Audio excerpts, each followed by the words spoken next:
Going monkey back in the house again, and we're on a game called Vampyr. I think that's how it's pronounced Vampyr as far as I know. It could be vampire, however you want to pronounce it. I'm gonna call it Vampyr because there's a missing E and there's no I. So, uh, yeah, Vampyr it is for tonight. Girlfriend wants me to finish up the whole story for it if I start it, so we're gonna be going through the whole thing. And we will be going back to Warhammer 40,000, just to let you know. Before I actually start, let me grab a link here. I also need to get to the settings and turn the music down.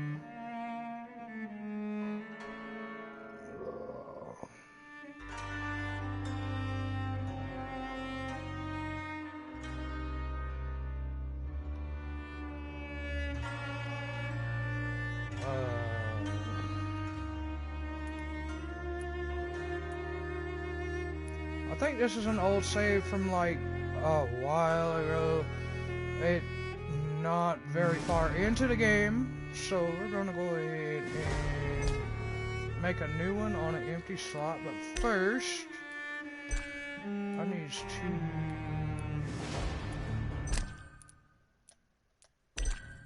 to do that. All right.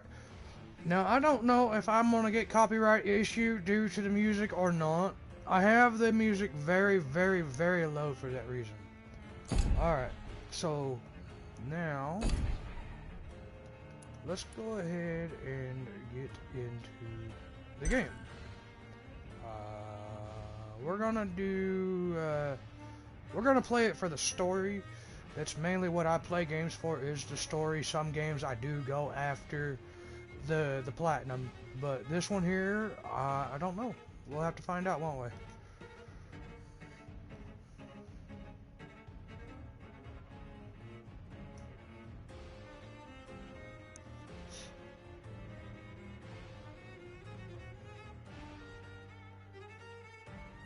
Alright, let me drop these links real quick, and then we'll get into this shit.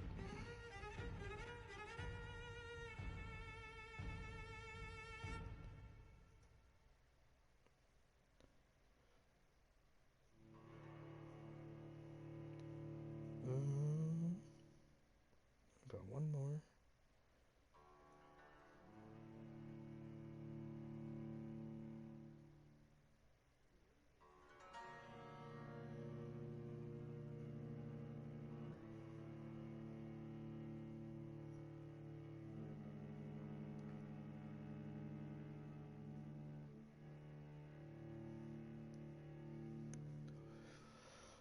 Alright.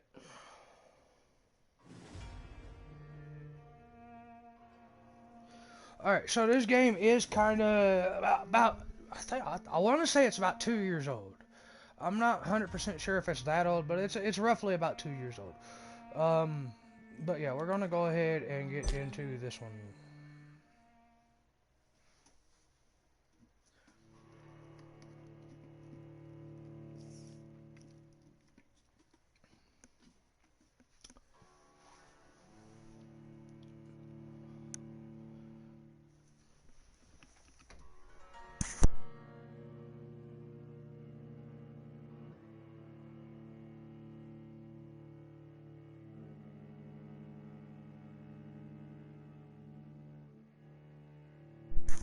Alrighty.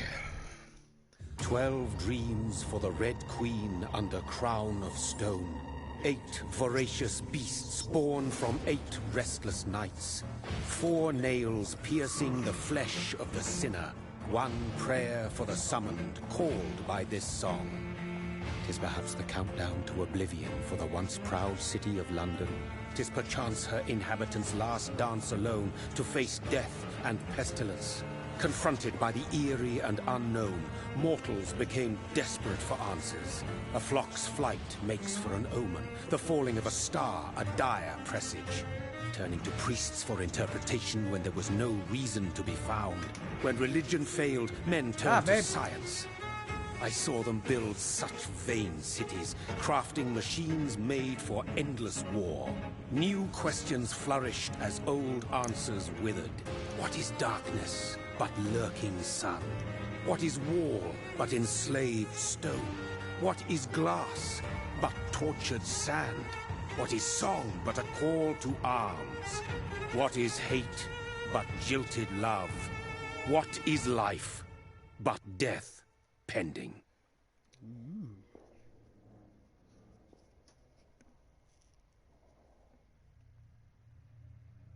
Death.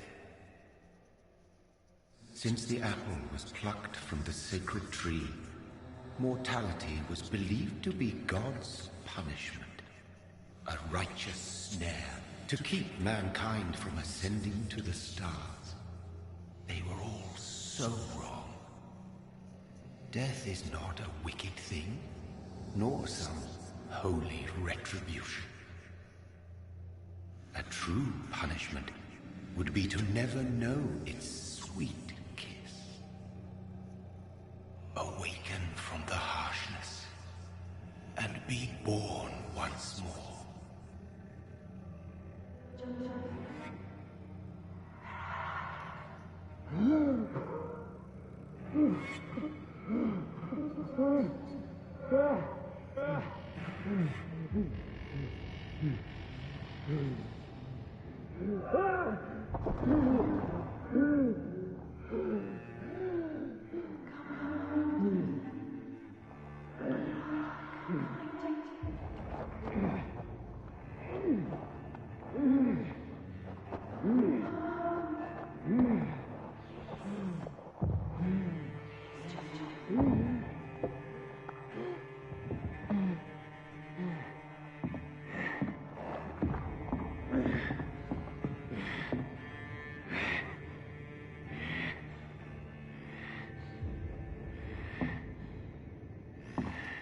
All right.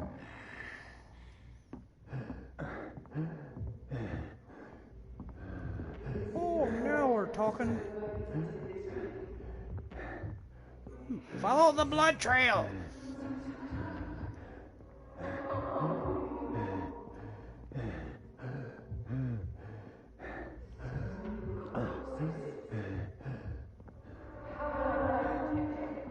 Thirsty. So thirsty.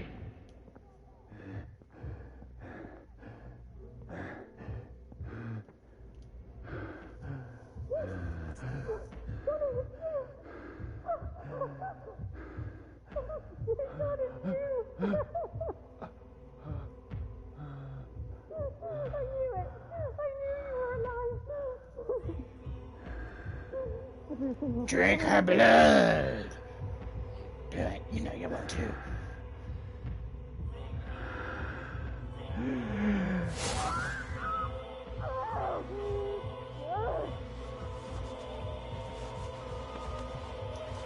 Good boy.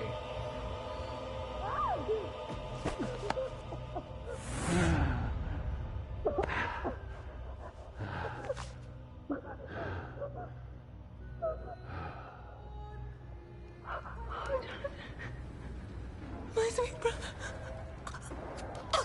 What have you done? Mary! Oh, no! Mary!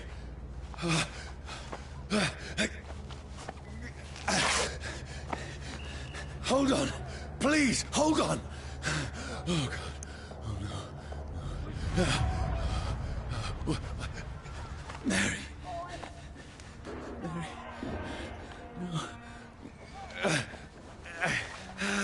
No. No.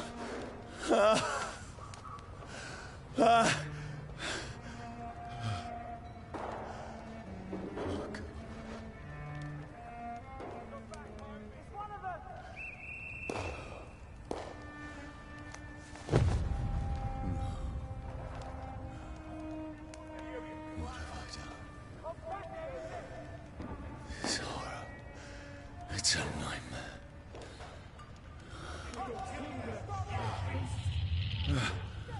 No!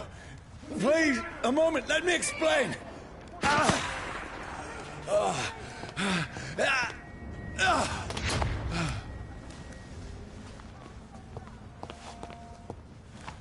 shit. We're on the run. These patrols are after me. See them fancy clothes? No! This No! one's a top. Don't shoot! This is a nightmare. I need to get out of here.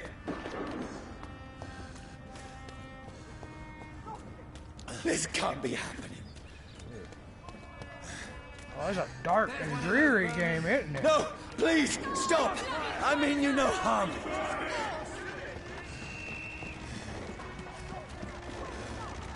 What's going on? Oh, Mary. What have I done? What's all this about? Has it fled? Shit, where'd it go? Now, I can defend myself. Kill that thing! Who are you? Stay back! Sorry, but you left me no choice.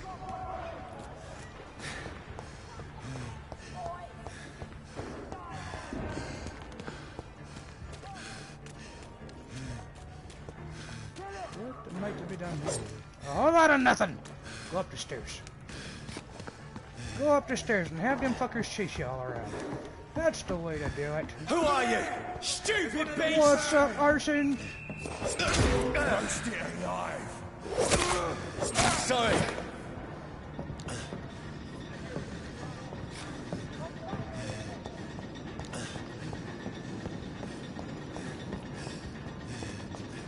Alright, where the hell?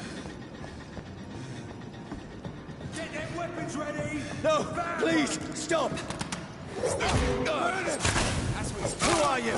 Fuck, it's fast! What do you want? No! Kill them all! I didn't do it! Hello?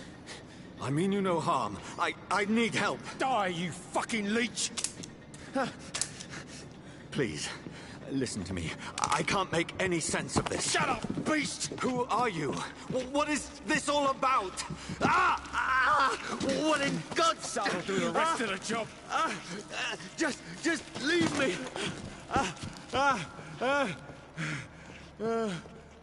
Shit. Get out of there! The sun. Hide! It feels like it's burning me to the bone. I need to find somewhere to hide. Over there! Right now! Let me go! Let's see how it likes a bit of fire!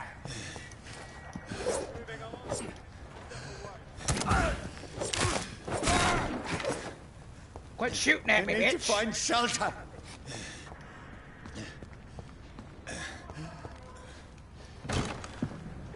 Is anybody there? What is this place? Oh, I'll tell you what it is. It's a safe hold, motherfucker. Somewhere you can hide.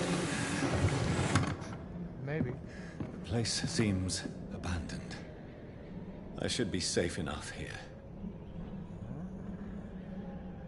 Are you safe? Are you sure you're safe?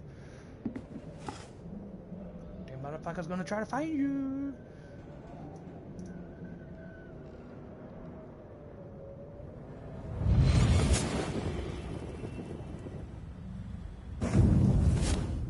Brother, what have you done? Mary! Mary! Mary, I'm sorry. Whoever did this to us, I will find them.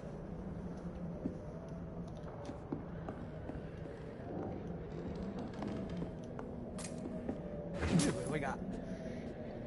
Ooh, is that money? I don't know if that's money or what the fuck that is. New collectible.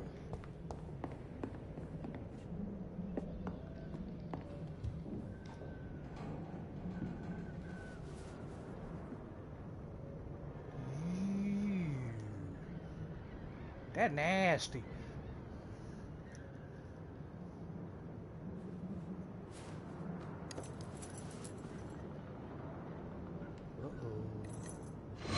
Wait. This one's dressed up fancy.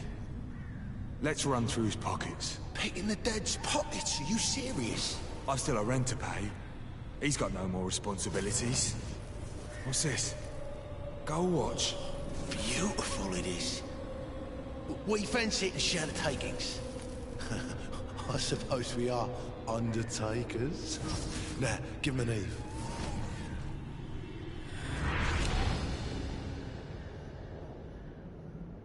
That's impossible.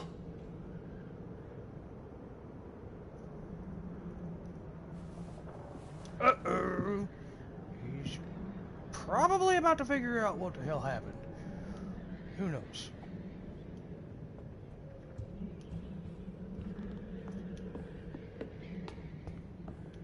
Ah, the damn darkness. Wonder if I should turn the brightness up, because this shit's dark.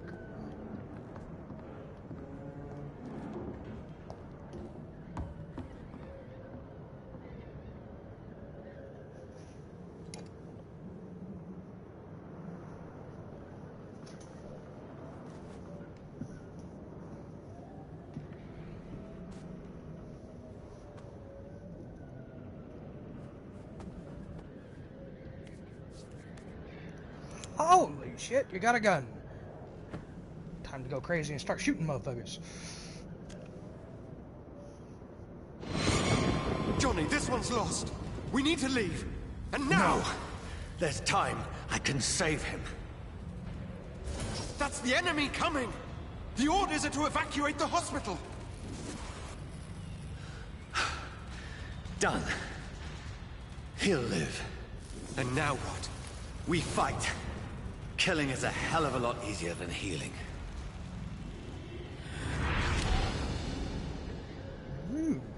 Hem was a doctor.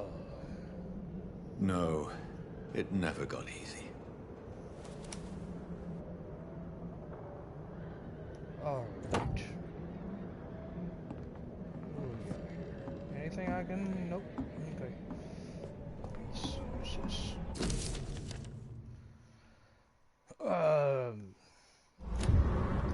Yeah, shit I don't want to read because it's too small of a fine print.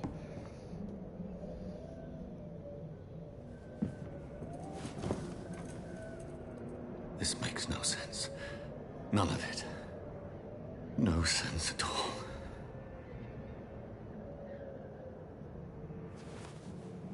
It's a nightmare.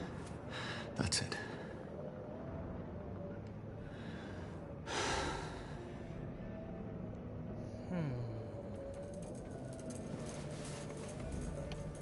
I'll say we got a third person here. It's pretty quiet. Babe, wake up. You got a visitor. So be it.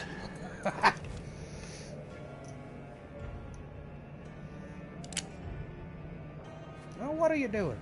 Oh, you're gonna try. Oh, you poor guy. Rational thinking only.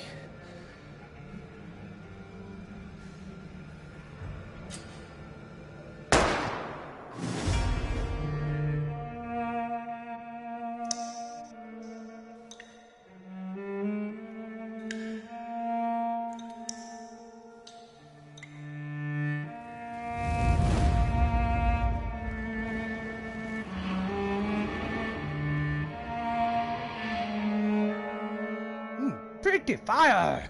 We're gonna go somewhere with this one.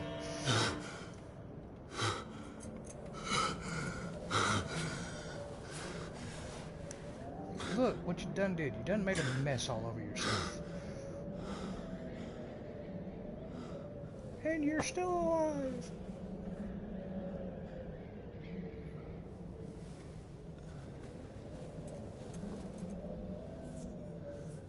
This is absolute madness. I've lost touch with the real. Madness it is, as mad as the moon, contains blinding sunlight into a glowing reflection. Oh, what's this? Hideout beds allow you to evolve and rest. Spend experience points to level up and improve your vampiric skills. Huh. Okay. What do we got? You drain your own blood to heal normal. and aggravated damage instantly. What? Okay. 200 healing. So apparently I still got 1100 experience up there.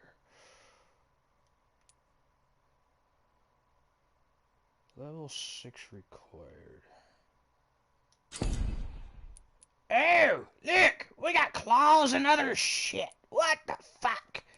It wasn't unlocked just a minute ago.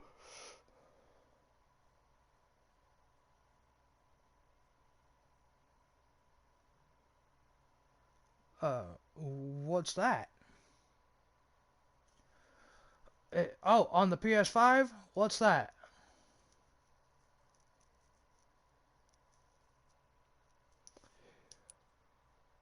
Okay, so you throw a spear made of blood, which can pass through enemies in front of you. Then we got claws, a close range skill that will cut through all living creatures in front of you, and shadow mist. Place a cloud of shadow at the target's feet or yours. The cloud will explode after a short time, causing heavy damage. Let's start with the claws. Or, yeah, we're gonna get the claws because, you know, it seems like that's what we're gonna need. Huh? Harry Potter? Really? On the PS5?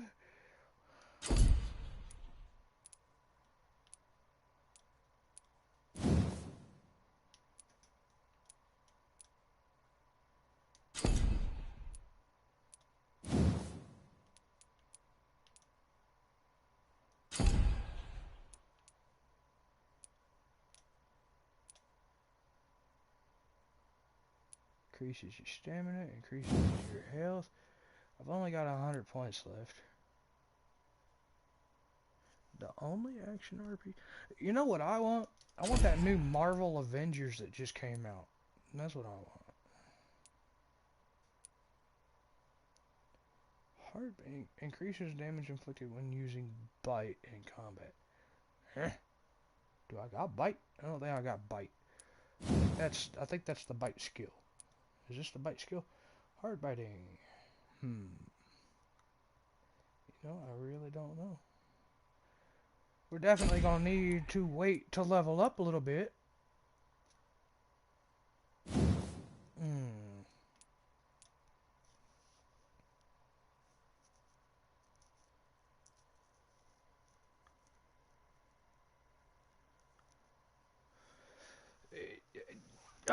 Don't you own the Lego Harry Potter games?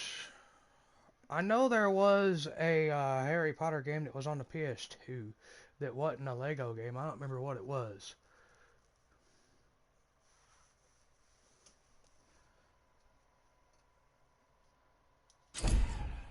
Alright, I think we're good for now.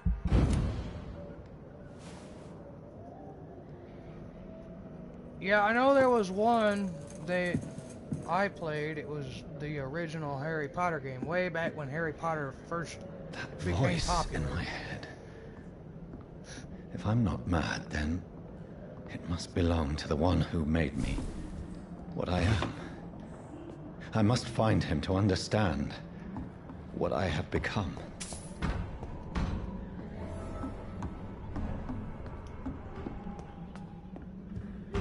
Where is it?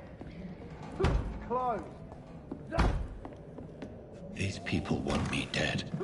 I need to leave now.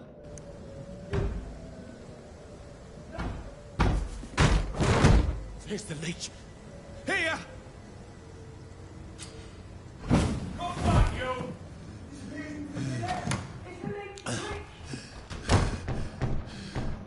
My head's spinning.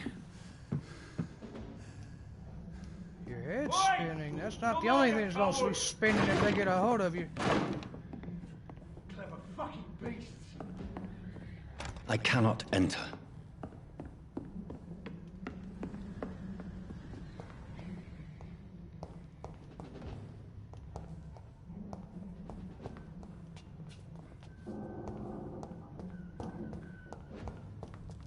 It's locked, all right.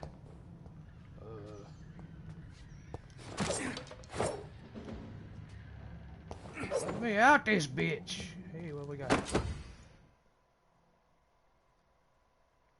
That is a steak.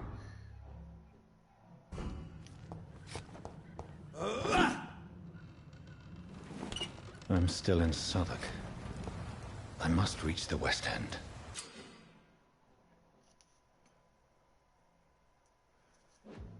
Ooh, Die, okay. vermin!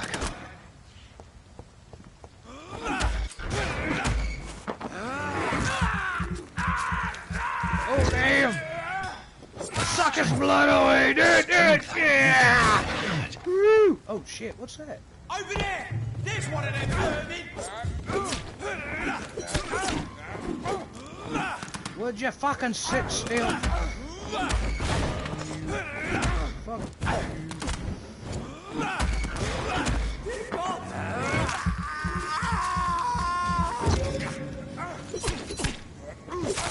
This shouldn't be possible.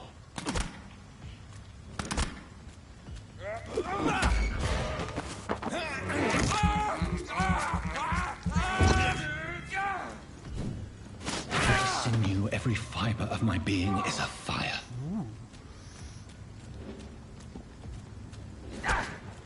Hey. If I say your big ass is allowed to do that? To hell!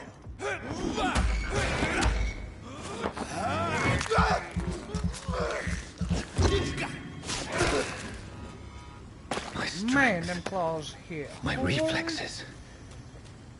I'm not human anymore. Nope, you're definitely not human.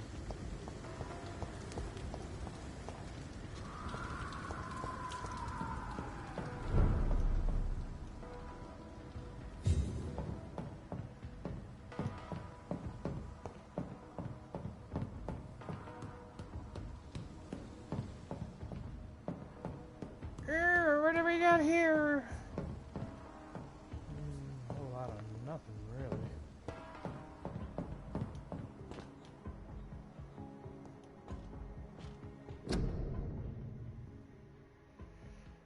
You're a king and country need you. Join the British ranks and help the brave lads at the front. My poor sister. If only I had controlled my need for blood. Mary, someone will pay for what happened to you. For what happened to us.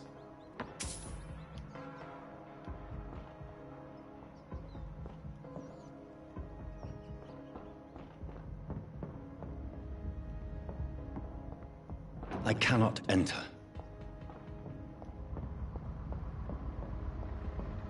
Oh, damn. Hello? Ooh.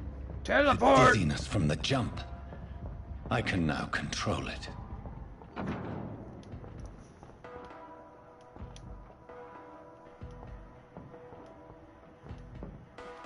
It's locked, all right.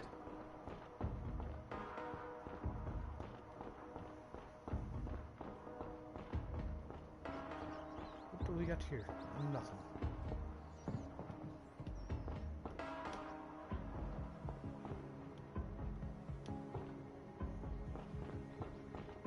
What will London have to say to me?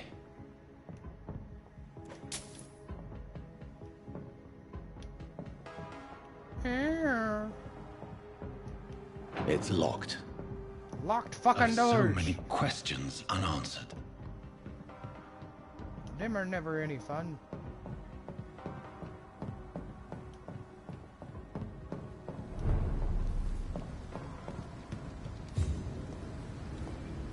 Another corpse. Have the very streets of London become a mausoleum?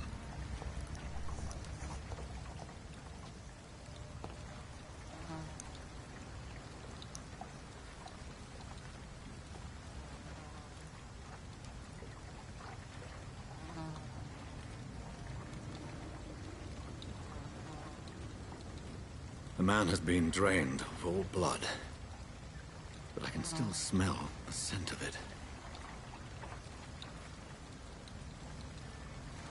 I follow the scent's trail, perhaps it will lead me to my assailant. Yep, maybe. Fresh blood. The smell is so strong. Where has everyone gone?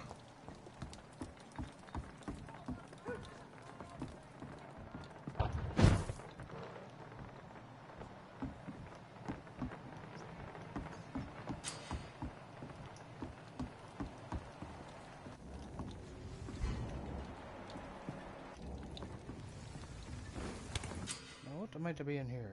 Oh, it's a hideout.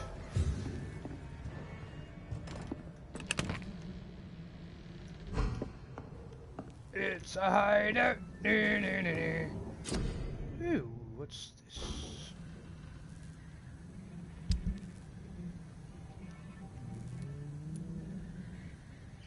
Can we upgrade it?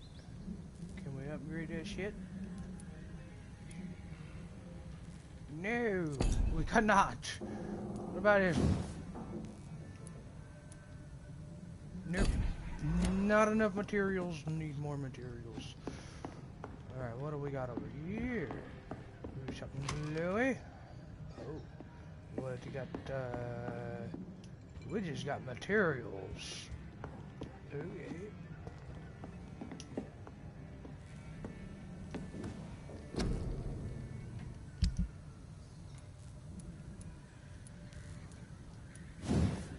Stay on the cursor. Aw, not enough. I don't think we're gonna have enough for a while. Yeah, we're not gonna have enough for a little while. At least until we get a couple missions done, then we'll be able to have a little bit, maybe. Maybe.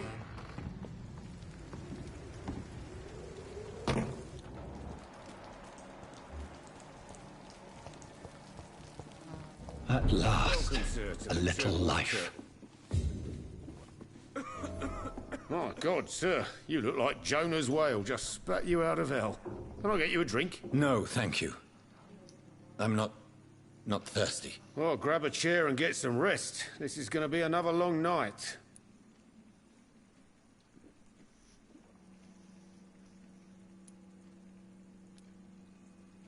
Why is it going to be a long night? You must be new around here. Don't you know about the murders?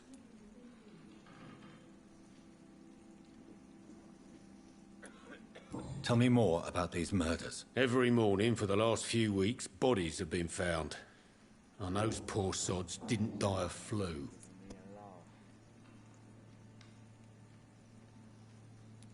Do the police have any leads on a suspect? Even before the outbreak, coppers never came round here. We're on our own. People die in these parts all the time, and no one cares.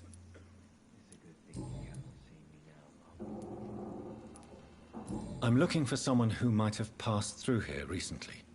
Wondered if you might help. It's been quiet tonight. The only other person I've seen went straight up to his room. Thought it was kind of rude, actually. You mean he's still here? Well, yeah. He paid for the entire week.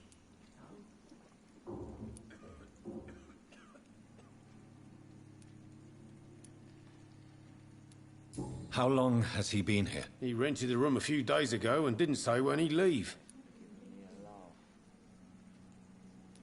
Who is this man? What does he look like? Well, like a gentleman, I guess. Well-dressed, quite polite. A professor or something fancy like that. Always writing, reading notes. I need to meet this man. I have questions. Just climb the stairs and knock on the first door. I heard him open his window, so I guess he's still awake. And, sir... Yes? No funny business, you hear me? This is a respectable establishment. Are they stupid or something? I've never even been to India. Not long ago, this sort of mess. This is no place for you. Prewen has several patrols roaming the area. They do not pursue me. But they're looking for vampires, and they're most efficient. They'll not relent until the killer has been identified. I have a common objective, but I require... I think someone is eavesdropping. Are you certain? You might as well come in, whoever you are. Slowly, vampire. Who are you? I mean you no harm. Saith the vampire. Present yourself. I need a word with anyone.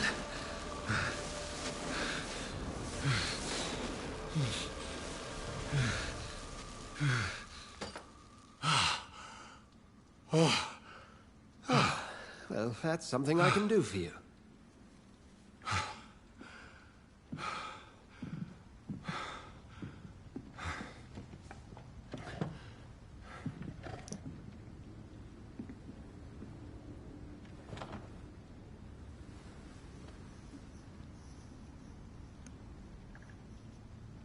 And who might you be?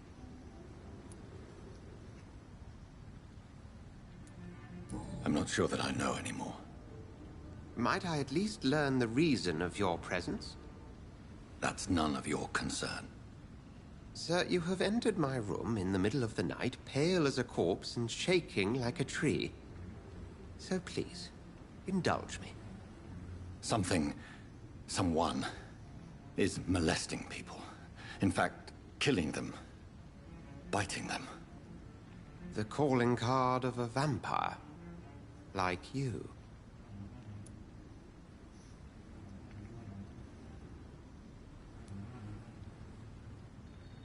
I've been hunted down in the streets and attacked. I'm a victim here, too. I believe you. Then if you are not a vampire, who or what are you?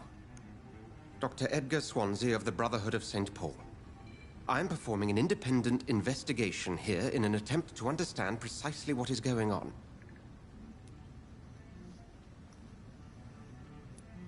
What have you uncovered concerning the murders? It started a few nights ago. Rumors of violent murders.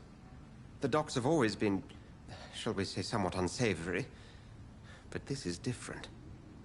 How different? A vampire is at work here. Famished. Reckless. It must be brought to ground, and quickly. I heard another voice, that of a woman. Who were you talking to? Ridiculous. I've no idea what you're talking about. Something tells me not to trust you. Then the feeling is mutual.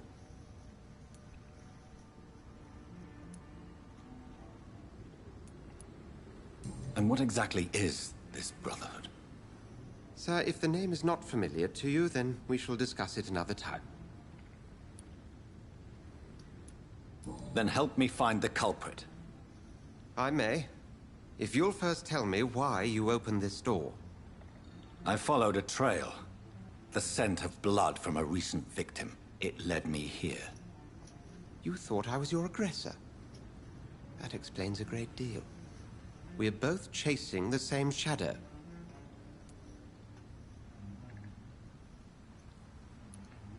Perhaps. This is all new to me. I'm not even certain what I'm looking for. You should let me handle this affair. You've no idea what you're up against. No. I will find the monster. He is mine. How will you do any better than I? But then let me ask you this. What are your intentions if you find the killer?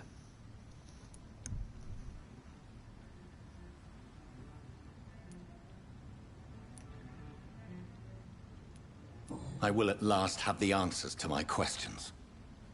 Then I can only wish you good hunting. And pray we shall meet again.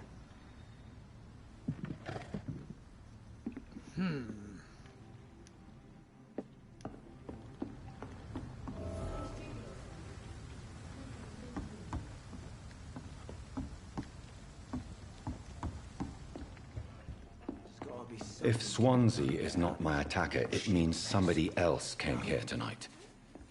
Someone must know something. I think I'm losing my mind. Good evening, sir. I wondered if I could ask for your help. Wow, you look like you need a drink. Yes. I apologize for my outfit. It's been a long night. Been there, seen that. Don't worry, things can only get worse. I hope I live Has anybody entered the bar recently? Can't say. Sorry. I spent the night making love to that gorgeous bottle, see? This is important, sir. Are you sure no one has come in here in the last few hours? I don't know and I don't care. This is a free country. People still have the right to come and go, don't they? What's going on around here? It's like everybody is hiding. You must be new here. Have you not heard about the murders? Everybody fears the return of the sewer dog. Who is this sewer dog? It's the local bogeyman. Convenient answer for every crime that happened for decades. You murdered someone, blame the sewer dog, eh? You make it sound like it's a fairy tale. People will always believe in monsters. It's easier than accepting their own darkness. We can all be monsters. I'll leave you to your bottle, then. Hello, sir. May I disturb you again? And you're still ugly as sin. I'll leave you to your bottle, then. Are they stupid or something? Evening, sir. Can I help you? I have a few questions for you. Well, if you must. What's going on around here? Where is everyone? Too many dead, sir. First the epidemic, now all these terrible murders. The murders? What can you say about them? Bodies found in the streets every morning. Drained of blood. It's just horrible. Some say the sewer dog is back. The sewer dog?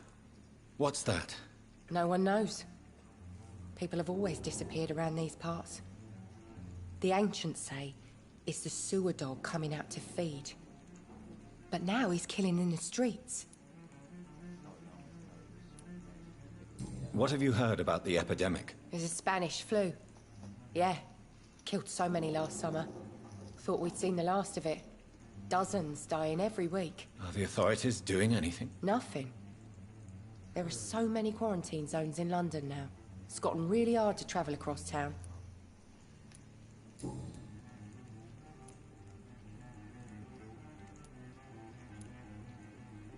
I spoke to Dr. Swansea. He's not the man I'm looking for. Now, I want the truth. The truth? What do you mean? I suspect that someone else was here tonight. And I don't think Tom wants to tell me about it. I'm just the barmaid here, okay? If Tom says you're the only visitor we had, then you're the only visitor we had. I can feel your fear, madam. Please, tell me what's going on. It's Will. William Bishop. He came in here earlier tonight and he... Well, I thought he was going to clock someone.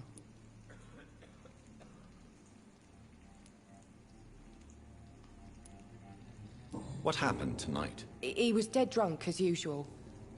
But my God, his eyes. His face. He must have caught something awful.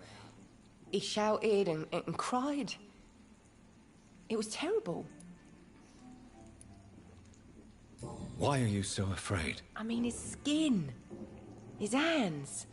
I scrubbed every glass and every chair that he touched. God, I hope it's not contagious. Tell me about this William Bishop. Will was a sailor who worked at the canning factory before he lost that job. A nice bloke, really. He's never been violent. Until tonight. Why keep it a secret?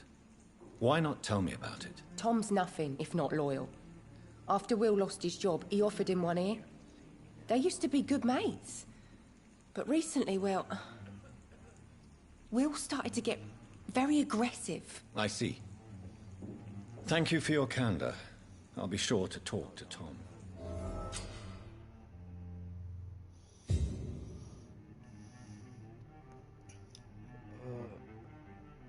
It reveals a secret about a citizen or someone related to them.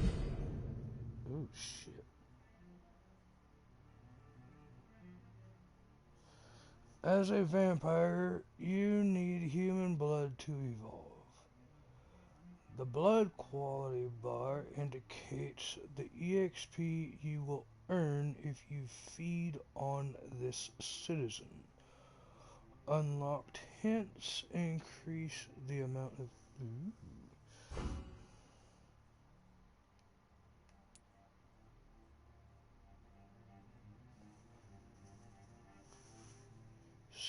So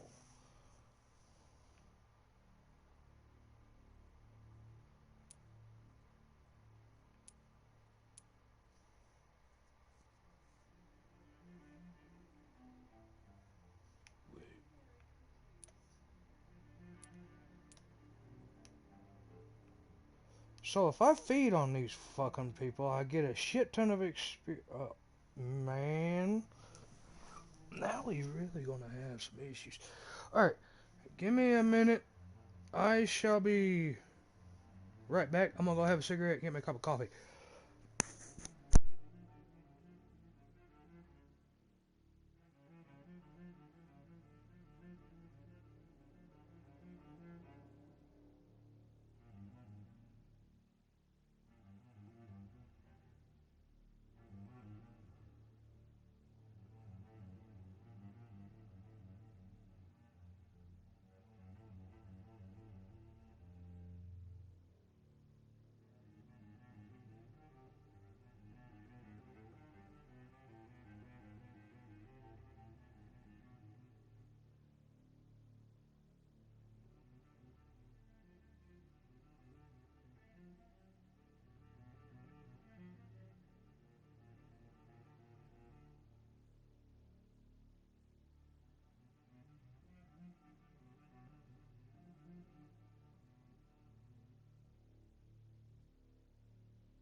Alright, sorry about that.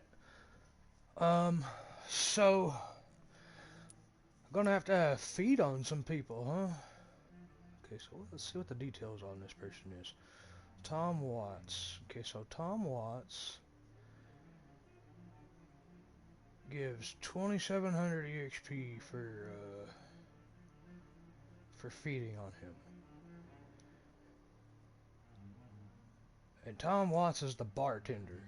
Okay, we're not gonna feed on the bartender. Oh, hello. What do we got here? Okay, we got Tom Watts, and then we got Dyson Delaney. Details. Fatigue, 30% loss of blood quality. Huh. He's only got 350 experience. Okay, so...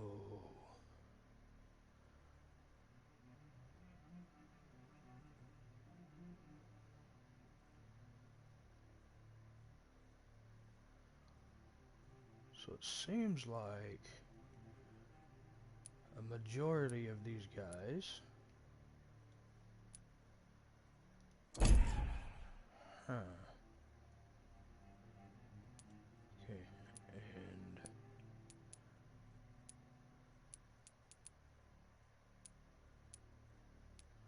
Those two are healthy. 15, that's a lot. Giving me a laugh.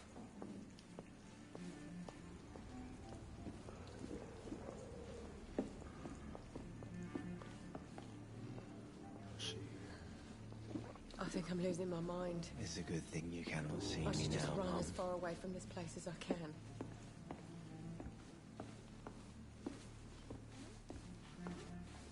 What might be back here? Nothing. There's gotta be something can be done to get out of this bullshit mess. No?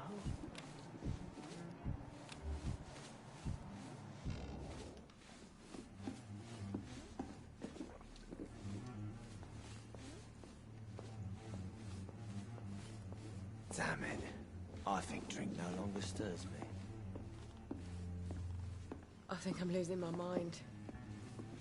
I should just run as far away from this place as I can. Now, I'm starting to wonder, maybe if I, you know, fucking hang out and stalk the place and drink their blood, see if that might... Are they stupid or something? I've never even been to India.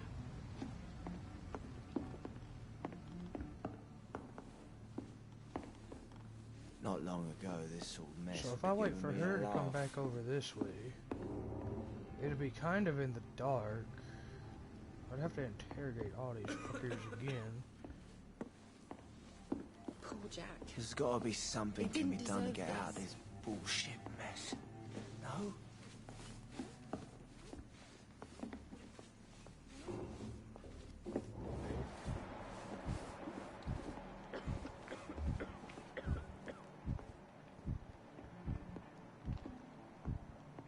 I hope I You live best long talk enough to Tom. see them wet boot Please, boys get what's leave coming me to them. alone. Damn it. I think drink no longer stirs me. Welcome back. Did you find what you were after? I can't say I have. Are you sure no one else came into your bar before I arrived? Hey, I told you, you were the only other stranger I've had. Tom, talk to me about the visit from your old friend, William. Yes, Will came by tonight, but he's not my friend anymore.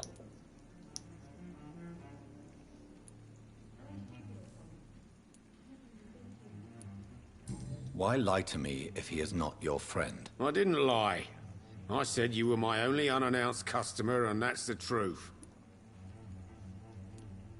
Who is he? William. Just an old sailor who loves his gin too much. He worked for years at the canning factory before it closed. Is he dangerous? Yeah. Like many drunks, he's all bark and no bite. He can barely stand up most of the time. How was he tonight? Was he different? Sicker than usual, perhaps.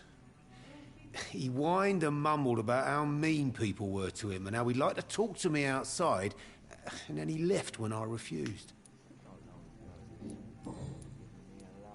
I need to find him. It's a matter of urgency.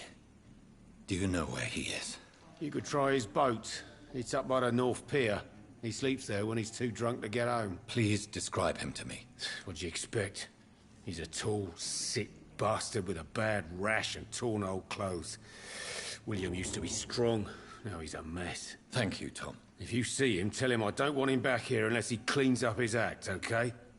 There's gotta be something can be done to get out of this bullshit mess.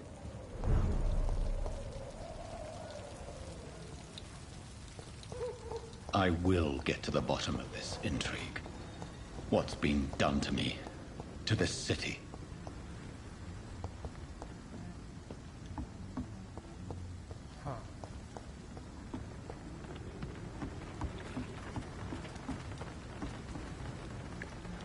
The body is still warm. This man has just been drained of blood.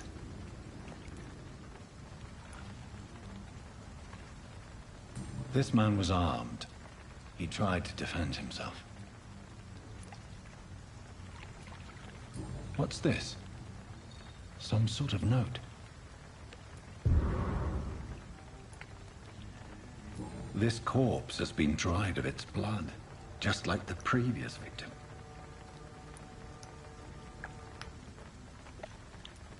Blood and empty gin bottles. This bishop fellow is something of a heavy drinker. There are blood splats on the other side of the canal. I must reach that barge.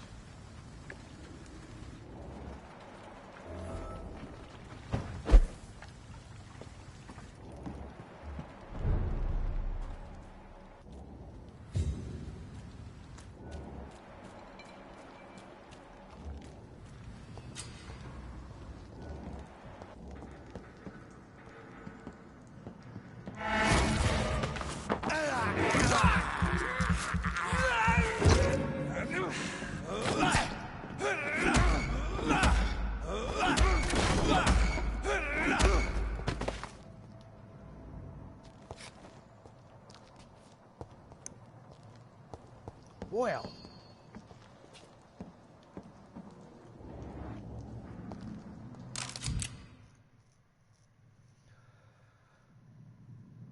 Ranged weapons. To use the ranged weapons and inflict both standard damage and stun damage. Be aware that your ammo is... Ammunition crate. Good. I may need a lot of bullets. I feel like I'm back on the front line again. Shut that foolish mouth of yours. Never known a color to be rolled back. Over there! There's one of them vermin!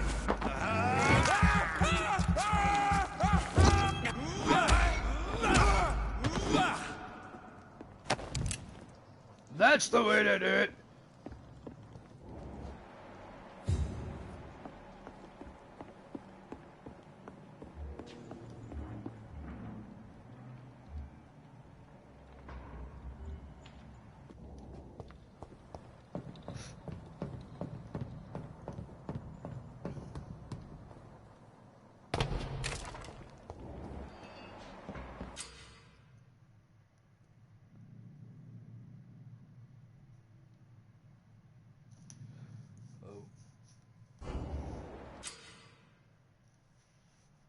There are 4 types of resistances. Physical,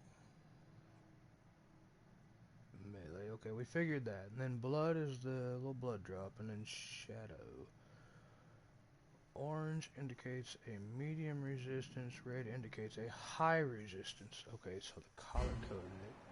So he's resistant to... yeah, okay. That's nice to know.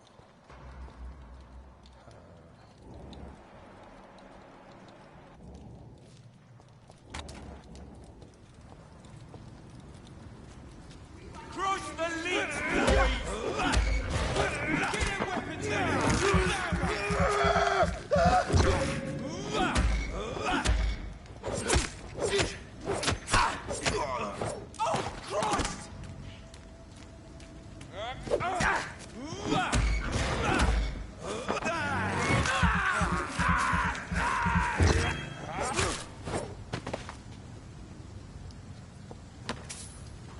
Alright, that's kind of fun.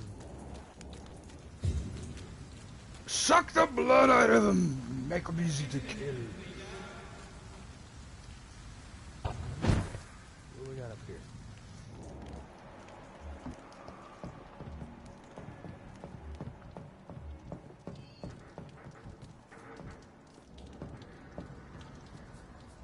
See them fancy clothes? It's time to turn!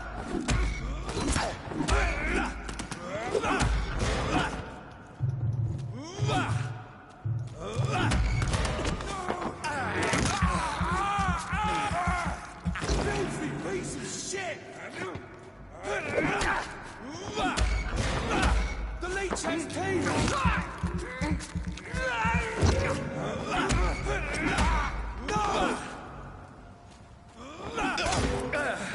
Doesn't like fire, does it?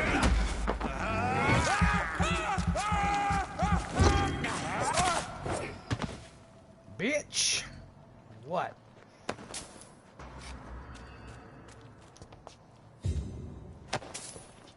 What drink of their blood and we killed them all? Alright, now, okay, what do we got here? Got a nut. Okay, you're, I don't know what the hell you was. You just kind of fucking died sitting up on the thingy. Okay, so I need to go back up here and I'm gonna search this shit up here.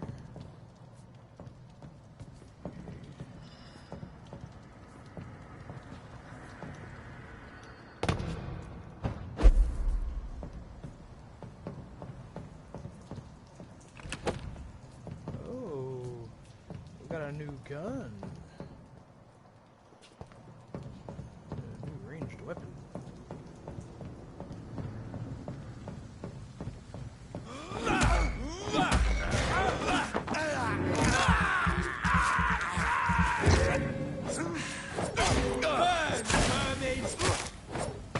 Get out of here! What? Don't fire on me, you dumb fuckers! Oh, look what's down in the floor down there! More blood to sacrifice! Drink him blood, motherfucker!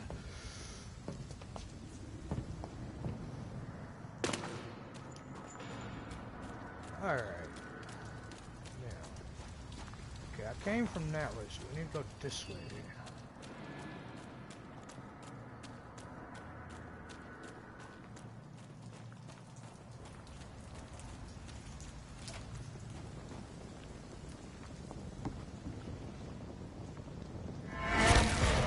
Over there!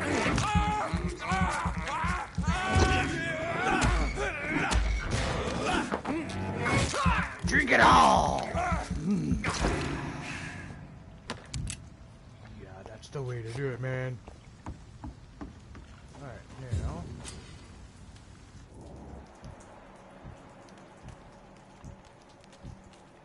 Okay, blood splatter goes over here.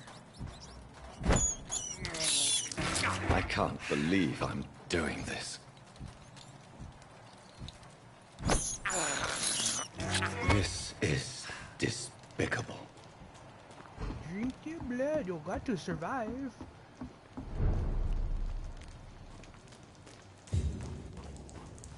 Fresh blood. The whole building reeks of it.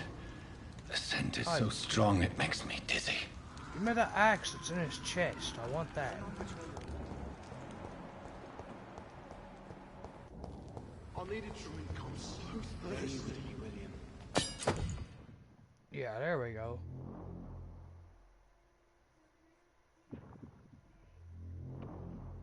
As one, we shall overcome this. We've done it before. Where's the equipment? Character. Aha. Here we go. Okay, so we can try out the scythe real fast and see how that works.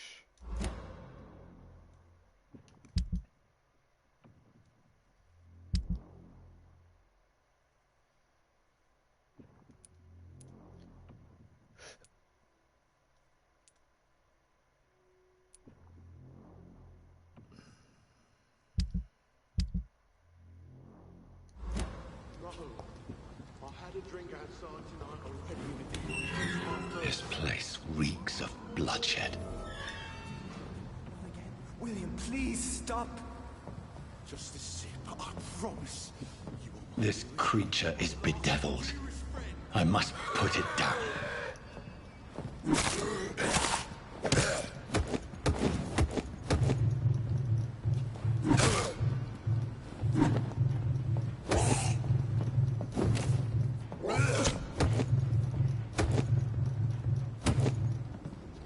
Okay, that's doing a whole lot of nothing.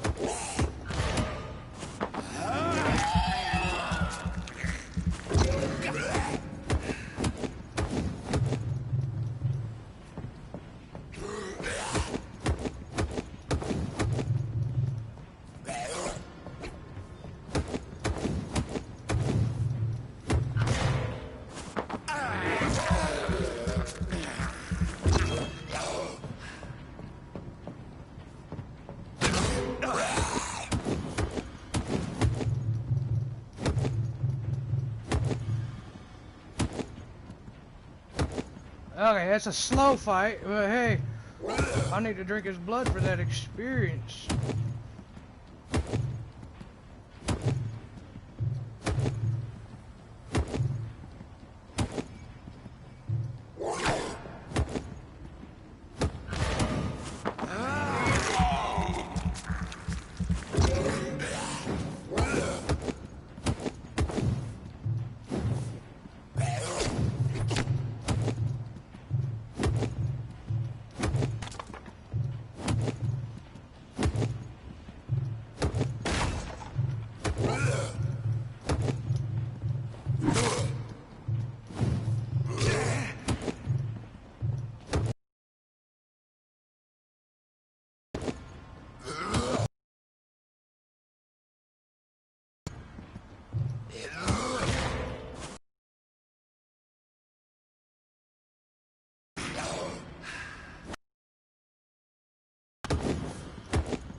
William, please, stop.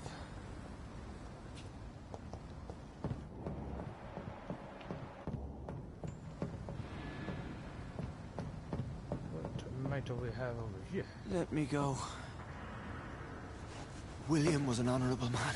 I could have saved him.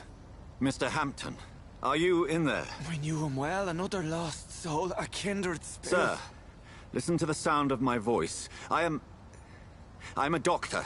You're suffering from shock. I must return to my flock. They'll stray without me.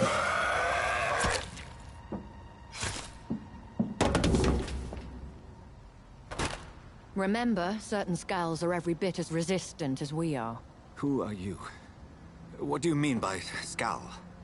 You truly are a newborn. I should have realized. Wait. You are the woman from the bar. Are you... like me? Can you help me? I believe, sir, I already have.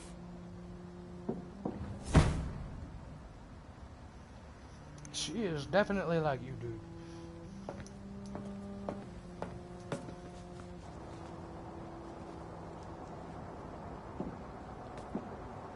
By George and the Saints, you've solved the mystery of these terrible murders. Patience, good fellows, I've come to offer help. Just give me a moment to secure my boat, and we can leave this awful place. William was not the evil man they claimed. He was just taken by the thirst. He needed his drink. This man requires medical attention. We'll see he gets to the nearest hospital. No, please, I must tend to my fold. My flock needs me. There, sir. Go with the good Dr. Swansea. He's resourceful, and I'm sure he'll take good care of you. You'd best come as well. The sun is soon to rise, and you'll need a place to rest. I just need a moment. If I can learn something about what has happened to William, I'll be a step closer to understanding what happened to me.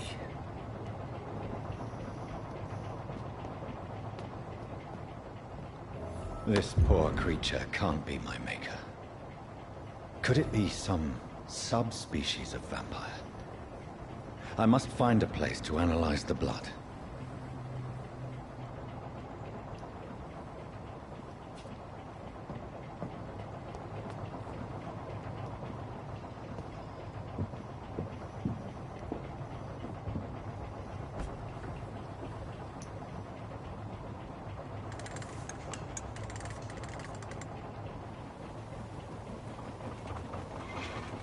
Hooray! We're getting somewhere now. Babe, are you still here? Where are we headed? We're on our way to the Pembroke Hospital. It's just across the canal. They'll have a bed for poor Mr. Hampton. William was... what manner of creature was he? Predator, prey, villain, and victim. Who can say? The important thing is that he's been stopped. Duly noted. And the woman? What... who is she? What woman? Oh, don't play me for a fool. You used me to locate that skull. You must know who she is. And I thought you a gentleman. You shouldn't talk about a lady behind her back, but I will tell you she values her privacy. Were London as peaceful as she appears from the middle of the canal? If only that were the reality of the situation. To be honest, I've always tried to avoid this part of town. Pembroke Hospital is the last bastion between the rest of London and the epidemic. The flu has decimated the East End and the war still rages. Welcome to the front lines of a plague. This is where you work, Dr. Swansea? I am the administrator of Pembroke Hospital. I thought you were here in service of your mysterious order, the Brotherhood of... Of St. Paul's Stole, yes. But first and foremost, I'm a man of science. A physician, like yourself, Dr. Reed. How do you know who I am? No need for modesty. You are Dr. Jonathan Reed, a surgeon of some caliber and renown, if I'm not mistaken. You are correct, sir. I knew it! I had my suspicions. But when you took the blood sample from the corpse of poor William, I was certain. Dr. Reed. Marvelous. Have we met? I attended 3 of your seminars before the war. I have the utmost admiration for your research. And what a turn of fate. England's most esteemed blood specialist returns to London a vampire. That word, again. From a so-called man of science. I understand. Traditionally, the role of science is to refute myth, but when myth walks among us, the Brotherhood of St. Paul has dedicated its purpose to their study. There's so much for you to learn. Of that, you are right. Well, then let me be blunt. Join my staff at Pembroke Hospital. As a physician. I suspect you'll not find a better post of employment to contemplate your predicament. This is sudden. I was returning home to see my sickly mother. But alas, that was before contracting this... affliction. Dr. Reed, take a moment to consider. The post would be for the night shift, providing a good explanation for your absence during daylight hours. You'll be adequately reimbursed, and have a place to hide. I even had the forethought to bring some clean clothes. So, what do you say? Sure, why not? It seems I have little choice, but yours is a generous offer, so I thank you. Brilliant! Oh, Jonathan, this is one for the book, and the beginning of a beautiful friendship. Yes.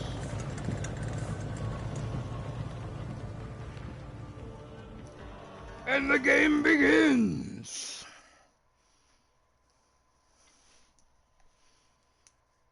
Maybe.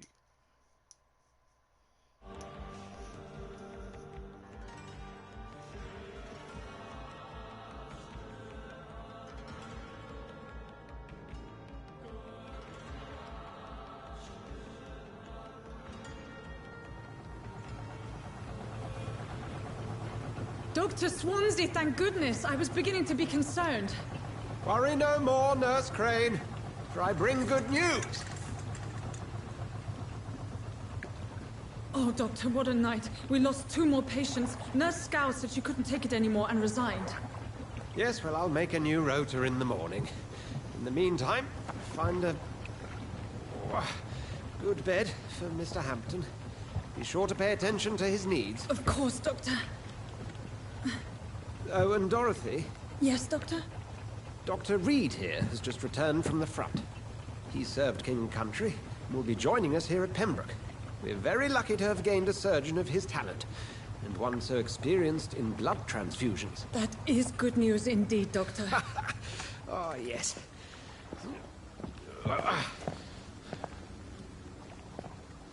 Here at Pembroke, it's not what we have, but what we haven't. It's only thanks to Nurse Crane and the staff that our ship doesn't sink. If you have any questions, just ask her. Duly noted. Thank you. Your assistance is required, Dr. Swansea, immediately. Welcome aboard, Jonathan.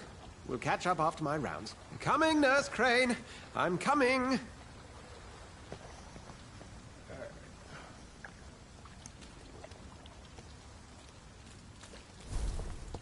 Come on, you bastard! You can do better than that! Nah! It's my turn!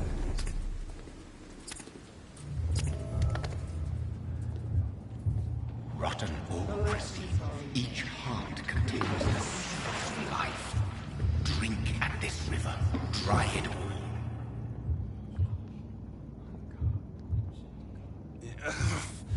Oh, come on, you bastard! I won't bite! Sir, please. You've lost too much blood. Calm yourself. You think I didn't notice? Stop your staring and get me to an hospital, you arse! Insulting a good Samaritan. Not exactly the way to get rescued. All right, sorry. I am in pain here. Me guts are spilling out onto the street and you're yabbering on. Yes. That's a very nasty wound you've got there. Take my word, I am a doctor. Dr. Jonathan Reed. Name's Clay Cox. I'd appreciate you helping me to a better place, Doc. Follow me, Mr. Cox. Let me assist you to that better place. Blood quality. Yeah, we already know this.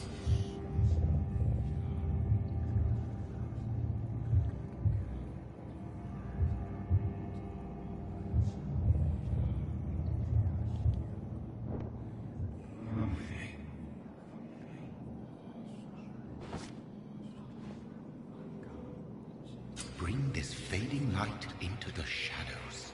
Dance with him the dance of life and death.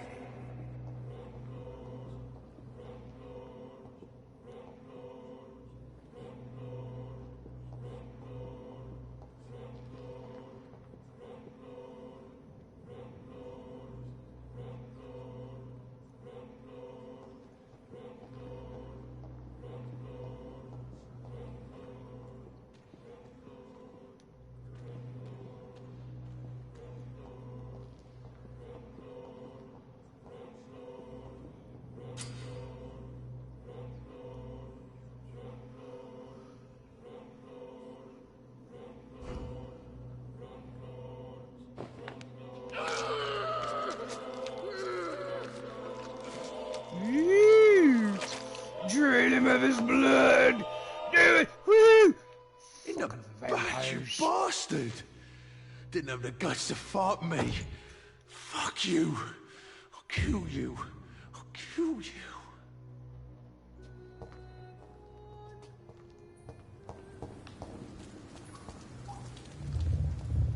To taste a life.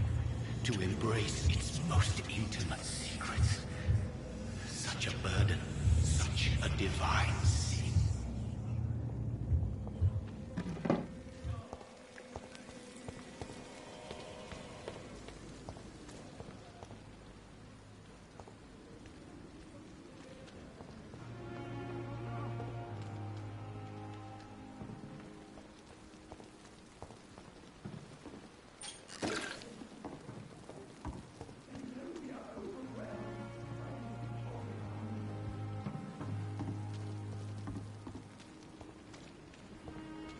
I'm the doctor around here. Feed me your blood.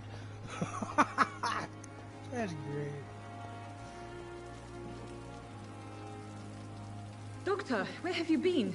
I've little time to play hide and seek with new staff members, no matter how illustrious they may be. I apologize, nurse. I needed some time to myself.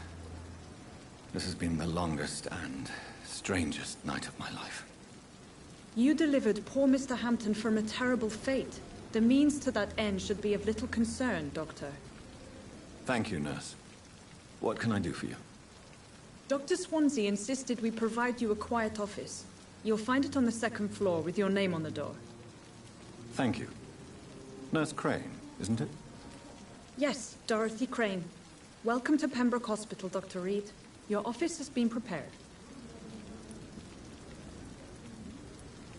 I would like to ask a few questions first. And Mr. Hampton, the patient we brought in, how does he fare? I gave him a sedative to help him sleep. Poor thing was in quite a state of shock. What kind of man is Dr. Swansea? Well, you accepted the job from him. I thought you would have known about your employer. Apologies, I've only just met him the once. This is sudden. I've only just returned to England. Dr. Swansea is a brilliant surgeon and the most compassionate physician.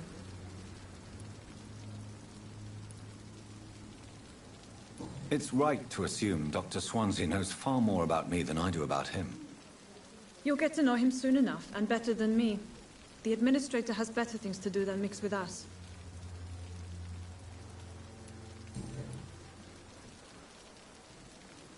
If you could point me in the direction of my room again, nurse. Second floor of the hospital, left after the stairs. It's the last vacant office at the end of the corridor. Thank you, Nurse Crane.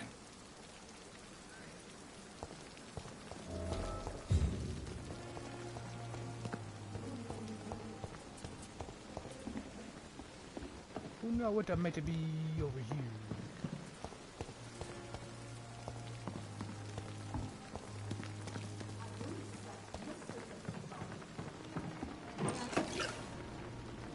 Bunch of freaking glass vials.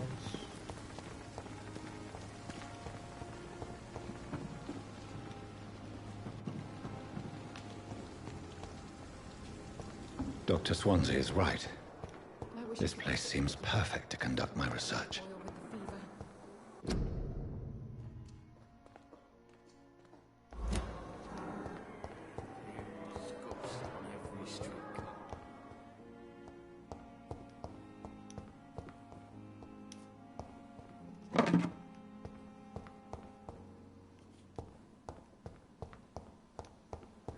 Now then, here we go here.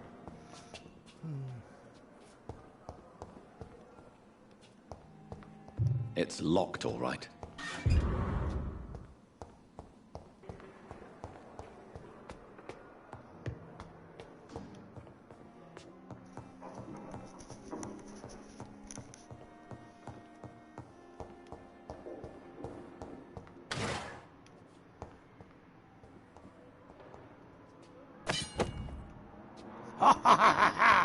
Got a hacksaw! What the fuck? Hey, let's chop some fucking body parts up, shall we? Eat 'em alive! Turn into a cannibal.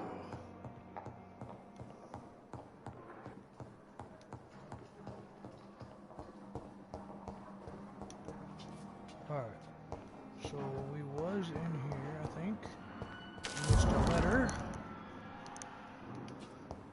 Letter of recognition. Okay. Now we got a little room right here. Is there anything in here that? Oh, hello. What's this? It's locked. It's locked. I cannot enter. And that room's locked. We'll just go in here. This must be the place. It's definitely away from prying eyes. Relegated to the shadows. A kingdom of my own. At least I won't be sleeping in a coffin.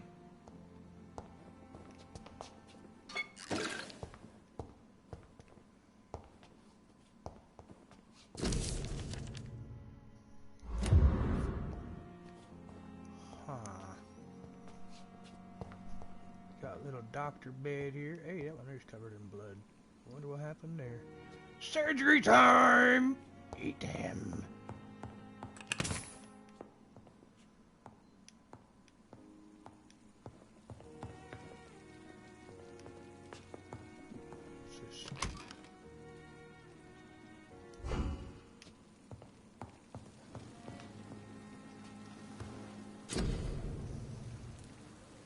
Okay,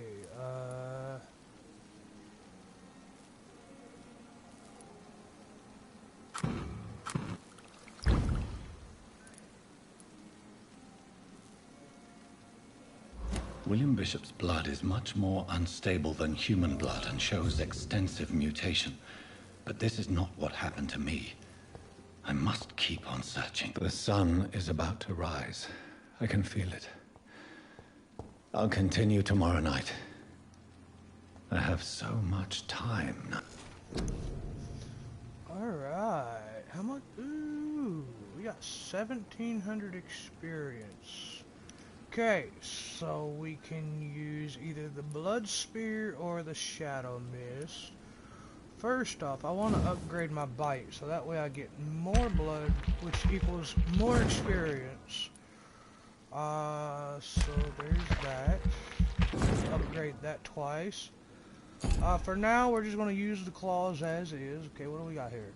We got a coagulation. You will block your target. Hold on. You will block your target's blood in their veins, making them defenseless. Nice. Blood barrier. You create an invisible barrier absorbing direct damage until it fades or is destroyed. I think we'll need that eventually. Just right now, I'm not so sure about that. Alright, so I can increase my health or my blood capacity. I think I'm going to go with blood capacity first. Okay, we get 5% more blood. Let's grab one more. Okay, so we're not going to... Okay, so we got science. Science, you can now carry 3 serums on you. Increase the number of bullets you can carry. We've got this one here. Increases your stamina or increases your health. And then we got tactical shit down here. So spring, you perform a supernatural move to your target and cause damage upon landing. And then we got shadow veil, toggle. Drain your stamina to fade into the shadows and become invisible to most enemies. Moving in this state will drain more stamina. You will exit the shadow if you attack or dodge, or when your stamina is empty. So let's start with extra health. Alright, and then after the next mission, I'm hopefully we'll have more blood here. Hopefully. And maybe we'll be able to get this coagulation or even the shadow veil or spring. Maybe. Let's see what's this. Increases your life regeneration when using bite in combat. I kinda like that. Maybe we'll get that. I'm not 100%. There's a lot of shit here. A lot of shit that will be very, very useful. Alright, let's go ahead and confirm this.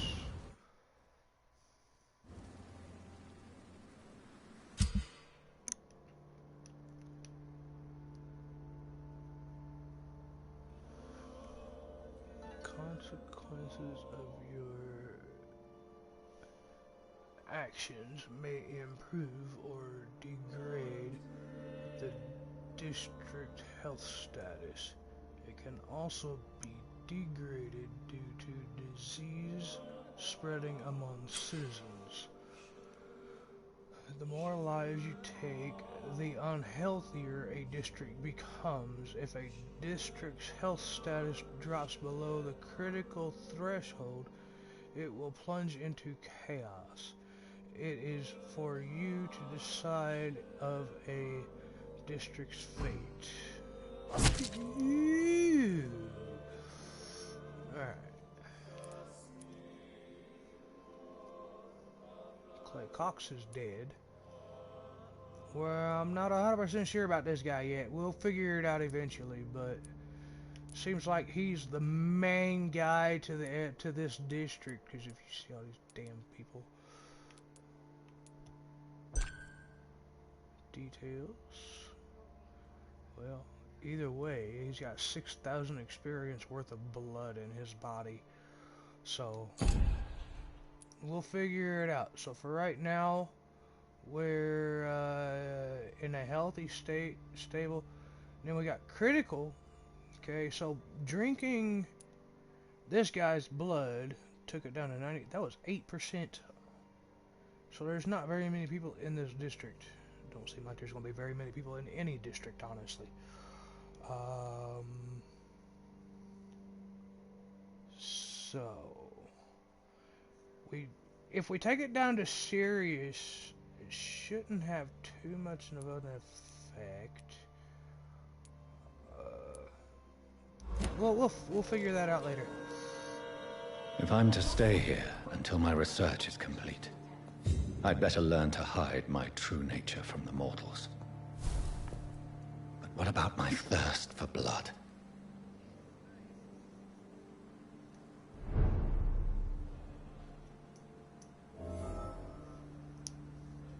Come on, I don't have all night.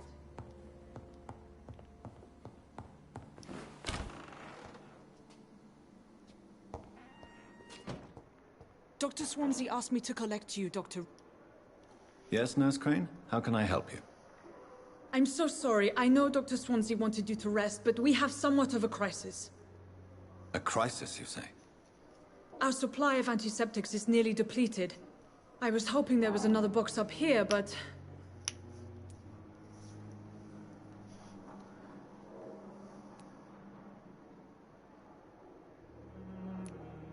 What type of hospital are you running? No antiseptics? You have been away too long, Doctor.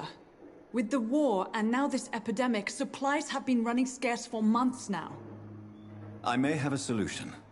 In France, during the war, drugs shortage was a daily problem, and we had to use our wits to overcome the shortages. However do you mean? If combined correctly, certain household chemical products can be used in a pinch instead. Now, where's the hospital storeroom? The storeroom? Fat chance. This is the Pembroke, and space is luxury we don't have. Everything used to be stored in the old morgue. Perhaps I should look there first. Where is this morgue? It's the large building behind the hospital. You'll need to go in the back door because it's been sealed off for sanitary reasons. Take this key. It opens a small back entrance at the end of a narrow street. The abandoned morgue behind the hospital. A small door at the end of a narrow street. On my way then. Thank you, nurse.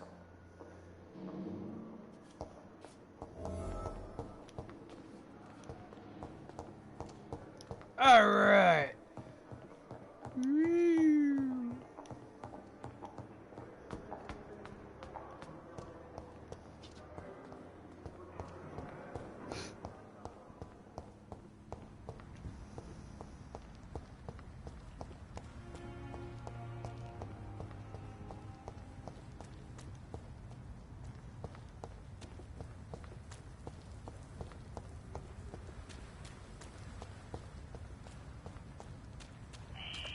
Scowl voices in the garden. I should investigate. If they were to find somebody...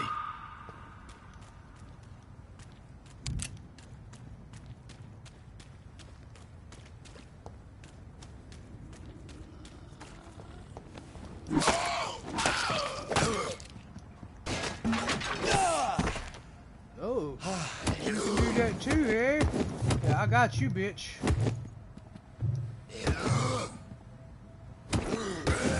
What are you doing? Give me your fucking blood, bitch.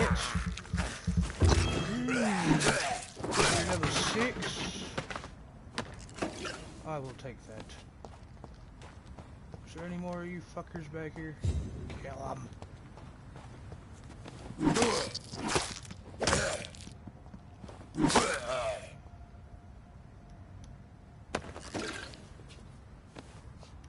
What else do we got back here? Any more dead bodies?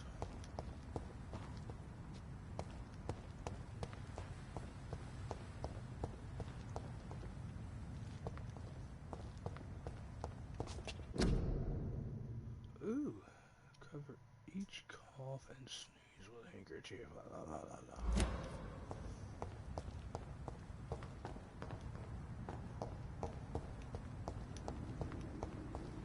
Alright, no more of them guys. No more little bad guys. What's here? Hey, I think I know this place. Okay, we're good. For now.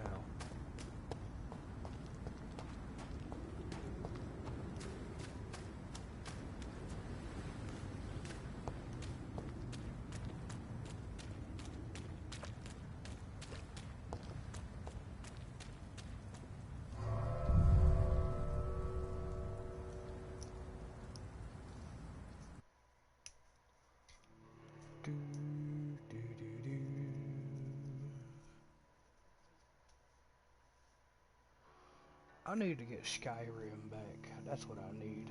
I need to play some more Skyrim again. Or it could be... Or I could try to get back into Elder Scrolls Online. Do you think, Arson, you want to see some Elder Scrolls Online in the near future? I think I might make a tank on that.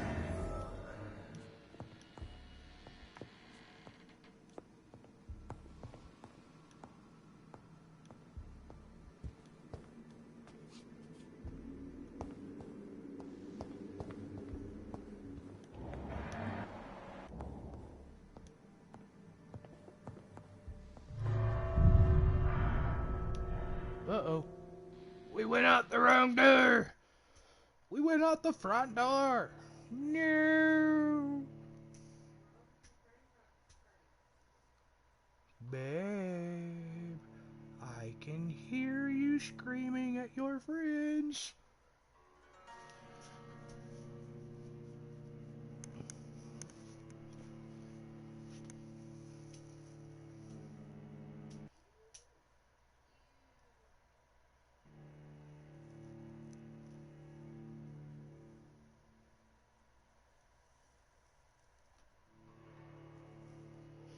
I do kind of need to upgrade the brightness of the game just a little bit, cause this dark ass shit my TV's throwing at me is pretty bad. I do need to clean the dust off my TV. It don't get cleaned very often.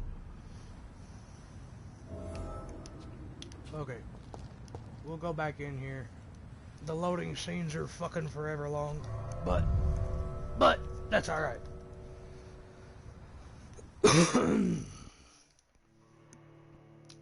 Hold on.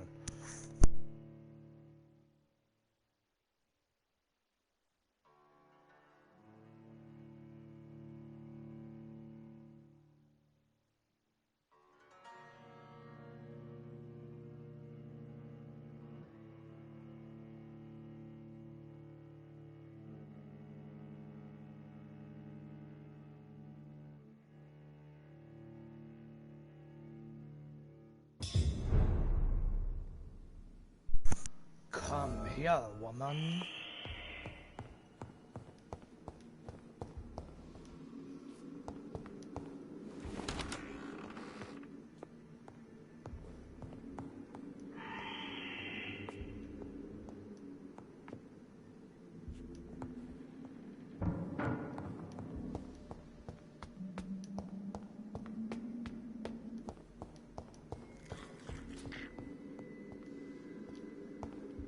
Balls of Mars. Fortifiers.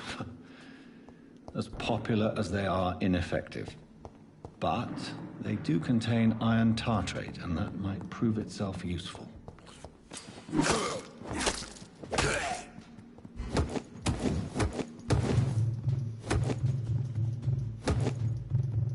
behavior is similar to the infected William Bishop. Must be the same strain. This sickness moves faster than influenza.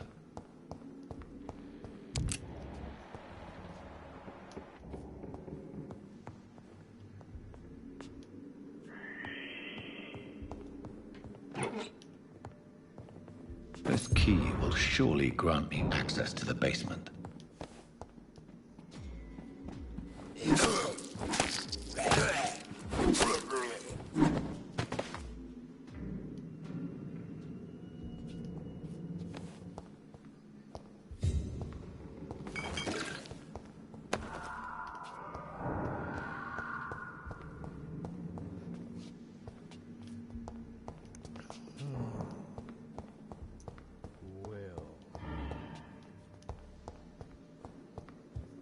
It's locked, all right.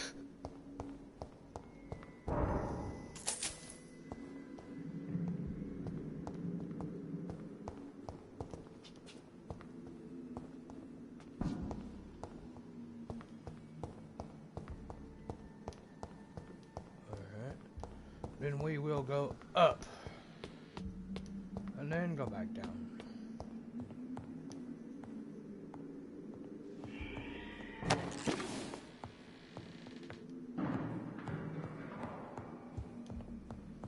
Cause I'm thinking there's gonna be something waiting for me downstairs. Who knows? Hey, hey! Get your fucking teleporty ass back here. Where'd you go?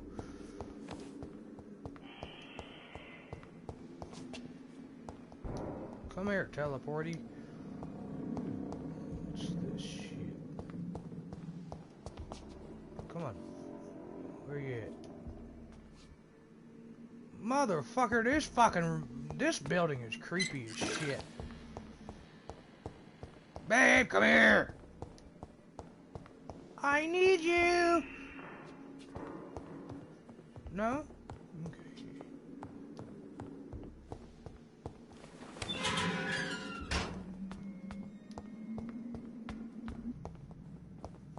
These scowls feed from corpses and the husks of animals. They're not after blood.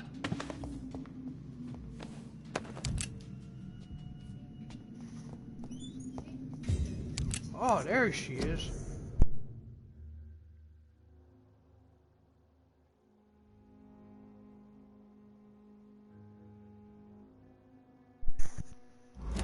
Ha ha ha ha! Okay, I don't know what's that way, but I'm gonna go this way. This way shall look good. Hey, did I say you was allowed to sneak up on me?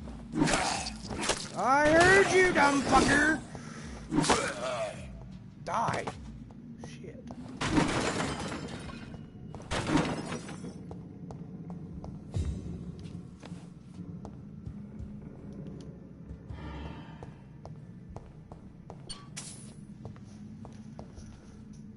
Thank you.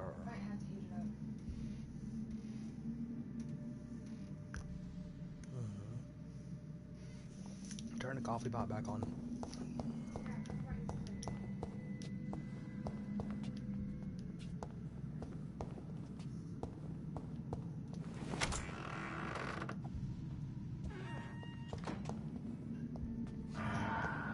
It's locked, all right.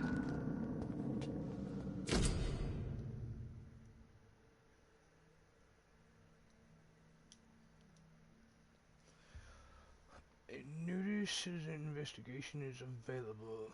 Let's see.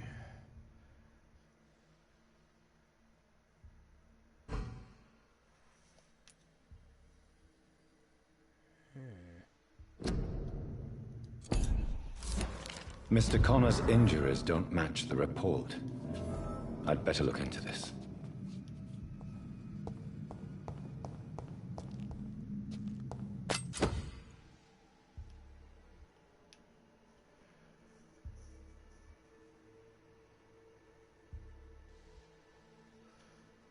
Oh, we will then.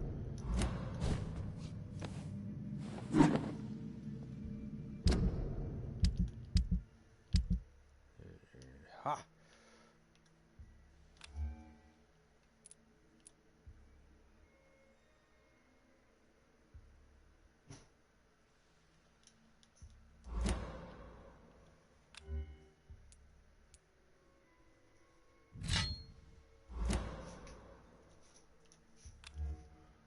There we go.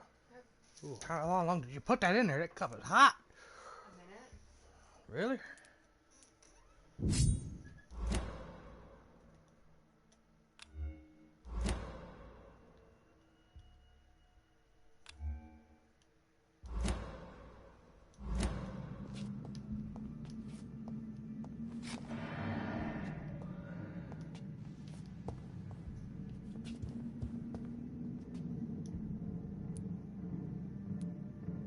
Traces of a pinkish foam at the corner of the lips. Some sort of drug overdose, perhaps? Multiple abrasions and scarring on the arms and legs. Old and distinctive injuries of a sailor or a fisherman. The chest was originally opened to perform the operation. The sutures are clean, but the chest has been reopened. A puncture over the left lung, possibly a chest tube insertion. Not the cleanest work, but I think it was successful. Signs of internal bleeding. So, Dr. Tippett's anesthetics were incorrectly dosed, causing the patient's death. And then he tried to operate on him again. Tippett has made an egregious error. It's time we talked.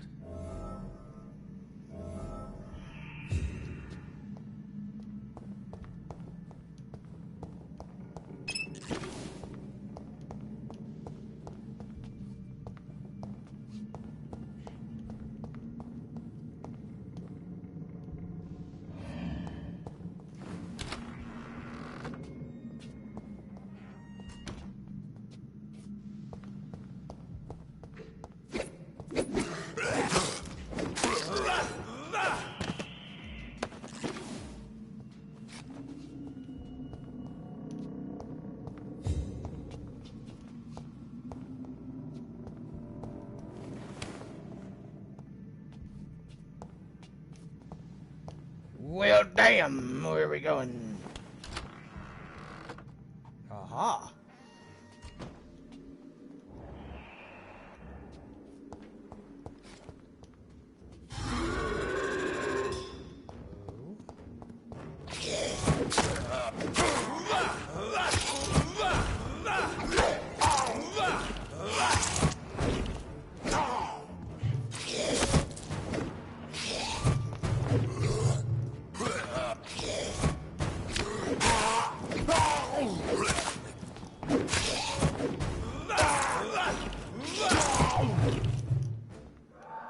These scowls can be so ferocious. I'm not sure I can defeat them without becoming stronger. To drink blood is so tempting.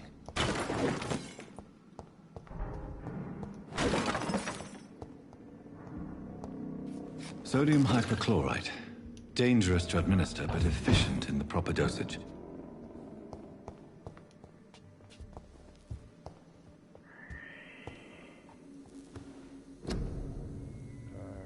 Alright. Let's see here. That's got 72 damage. That's a 65 damage, 65, 45. So this is a 99. Let's upgrade this. Let's see. No, can't upgrade that. What about this one right here? Can upgrade that. Alright, we got that at level 2. So what is it doing now? 8 blood absorbed. Instead, that went up by 5 blood? What? Okay, and it's got a 10 attack speed with 15 stamina. Nice. Okay, what do we got here? Enhanced handling decreases stamina consumption by 10% or absorb blood point when the weapon hits. Let's go with absorb blood because we're gonna need that shit. I guess we could upgrade this too, maybe? Nah, I don't know. I don't know, I think I took it away from the blood. It looked like it did. Oh, so we only get one or the other. That was a waste. Alright, so level 2 is I'm gonna switch that back over when I get the materials. And then when we go to level 3, we're gonna stick with blood absorption until we get it to a fairly decent number of blood absorption. Level 5's not bad. That gives a 15 without the boost. So we're gonna... Okay. Alright, I think we need to get off the fucking upgrade and figure out... It sounds like there's more bad thingies right here. Let's see... Okay, that's just fucking pitch black.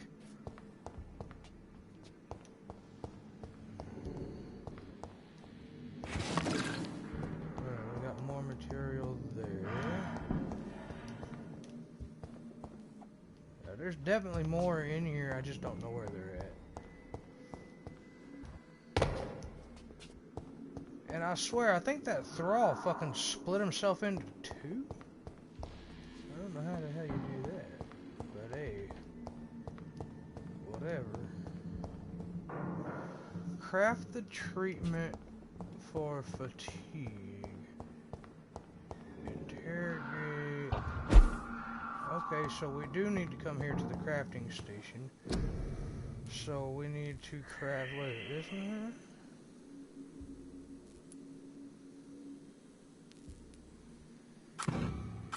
I think that was it. I don't know. Okay, what do we got here? Cigarette case, a bottle of alcohol, bottle of cheap gin, small bottle. Okay, and then we got a watch. Okay, these are recyclable items. These are going to give us materials.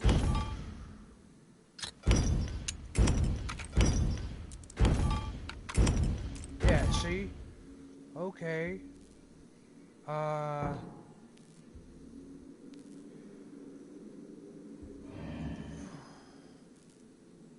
It's also got a good resale value. Okay, we'll figure that out later. Treatment for fatigue, we're going to craft that. Okay, I don't know if I think we only needed to do the one, right? Yeah, we only needed to do the one. Bring the medicine to Dorothy Crane. Oh shit. My phone's going off like crazy over here. Okay. Now we can get the fuck up out of this bitch, because we done searched the place. I swear, I thought, because I played this. This is about as far as I got when I did play it in the past. Oh god, here's this thing.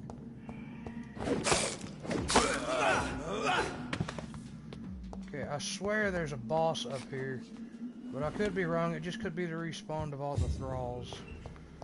Okay, what do we got? Where'd you go?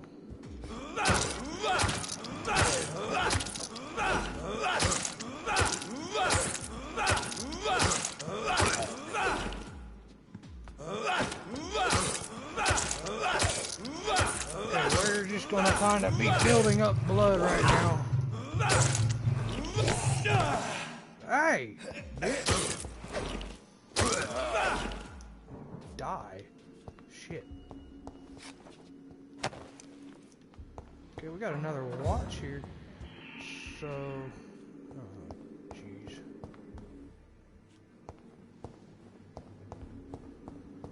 Let's just say it's just a respawn.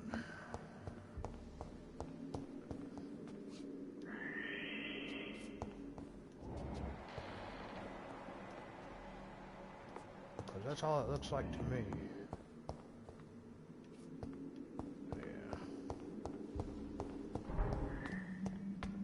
I swear I thought there was a big fat dude that fucking run up in this motherfucker right here, but I guess not.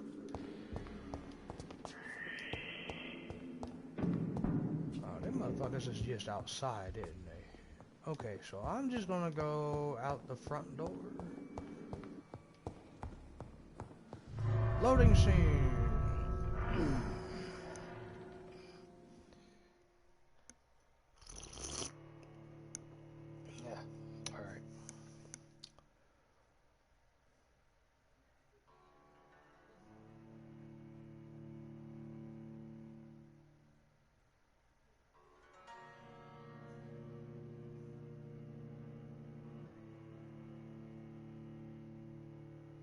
Alright, so once I get back to safety, guys, I am gonna go smoke a cigarette, and we'll probably do another mission or two. I'm not 100% sure, because this is about as far as I got when I was able to play before. Then I lost PlayStation Now, which I never went and bought the game and was never able to finish. So, we're going to finish it this time.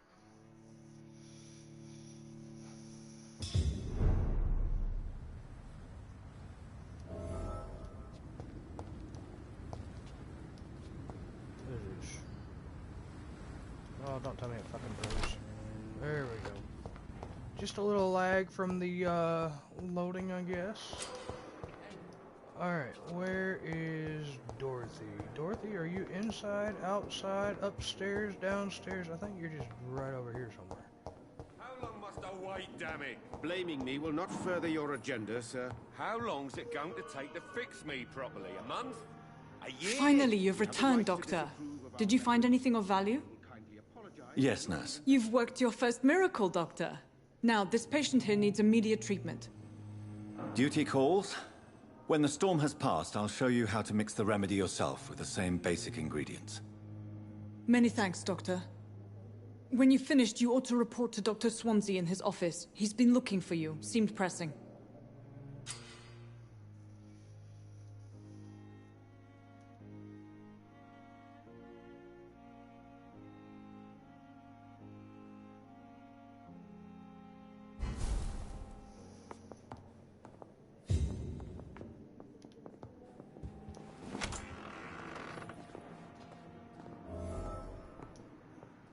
Good evening.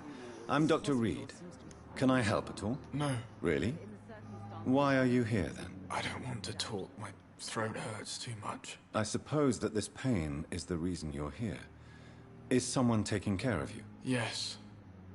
And no. Could you at least tell me your name, sir? Mortimer. Mortimer Goswick.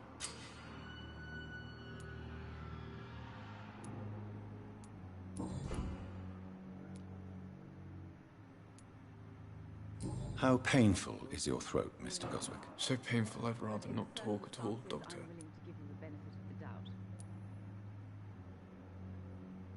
I'm sure you realize a doctor and his patient have to communicate, sir. Would it help if I gave you some paper and a pen? Not really. I see. Then maybe it's not just your throat that hurts, Mr. Goswick. Perhaps your sore throat is just the consequence of something more hurtful. Yes, maybe. But I don't want to talk or even write about it now.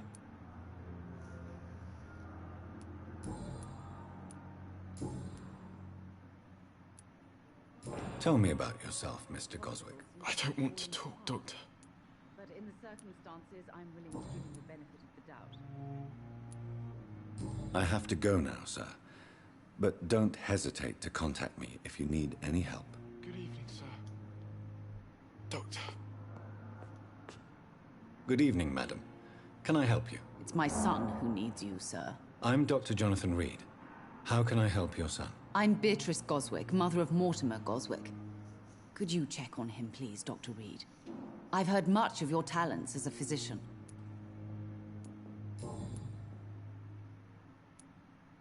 What can you tell me about yourself, Mrs. Goswick? Not much to say. Just take care of my Mortimer and I'll cover all the expenses. That's all that matters. Are you really that rich? Most of the patients here are of a more humble origin, if I may say so. Yes, thanks to my husband. May he rest in peace. I can cover any needed medical expenses. May I ask if you have an occupation, Mrs. Goswick? I'm a teacher by profession. I teach young women who are more ambitious about their futures than their families.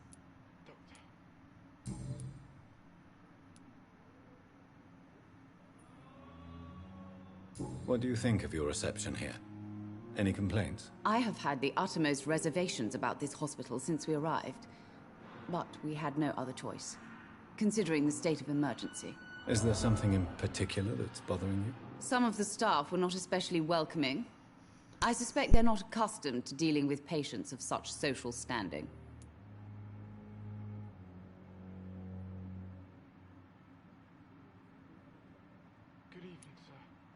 Tell me more about your arrival at the Pembroke Hospital. What gave you such a bad first impression? The ambulance driver was quite rude, for a start. And that nurse, Miss Hawkins, seems to have quite a dubious attitude. What do you mean? She managed to secure a bed for my son despite the epidemic. It was a relief, but it wasn't cheap. She charged you for a bed? Yes, and I paid without question, considering the urgency of the situation. I share your concern, Mrs. Goswick. Be sure that I'll talk to the people involved. I don't expect compensation, Dr. Reed. But I'm aware such behavior would not be tolerated in other hospitals.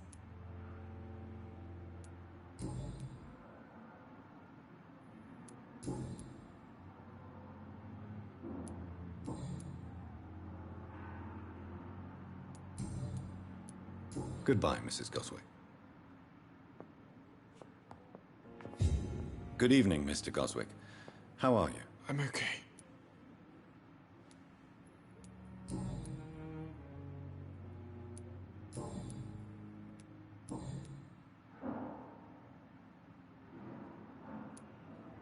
Why did your mother have you hospitalized here? She seems convinced this is a bad hospital. My mother just wants the best for me. She won't rest while I'm here. She'd go all the way to hell and back to help me.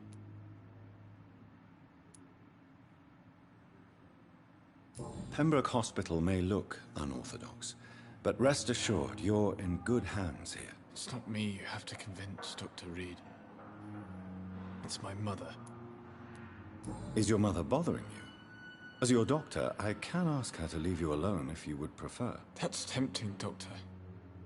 But you have no idea what my mother is capable of. She would tie herself to my bed if you asked her to leave.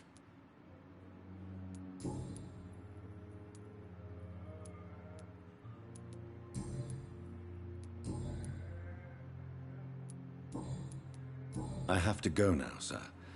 But don't hesitate to contact me if you need any help. Good evening, sir. Doctor.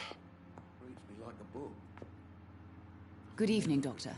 How is my son doing?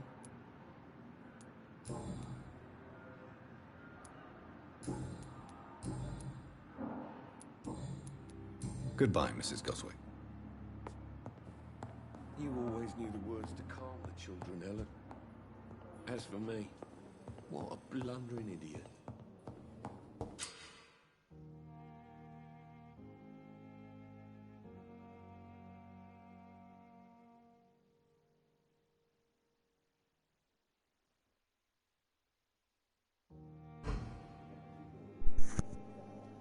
Oh, damn. Let's find this Dr. Hawkins.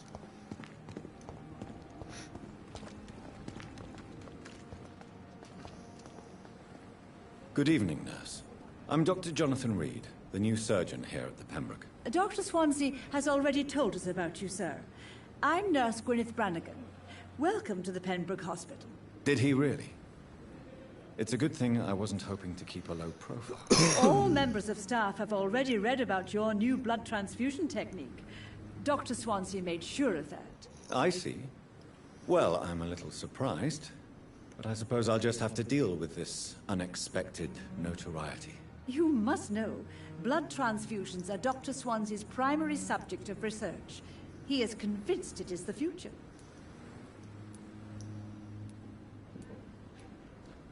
Goodbye, nurse. We'll come back and talk to this lady. But I'm looking for Dr. Hawkins. Where's this bitch at? Because if I get one slight little bullshit from Dr. Hawkins, I'm gonna fucking seduce the bitch, and I'm gonna drain her dry.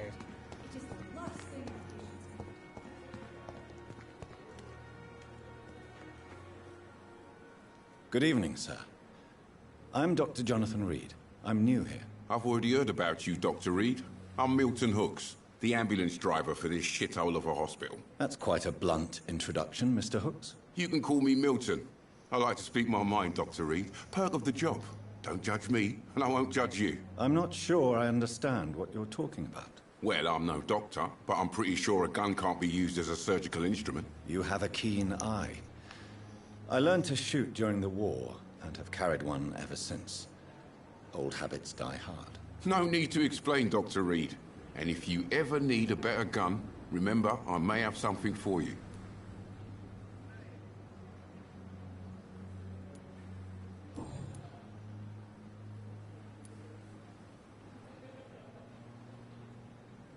Are you really smuggling weapons through the hospital? And why not?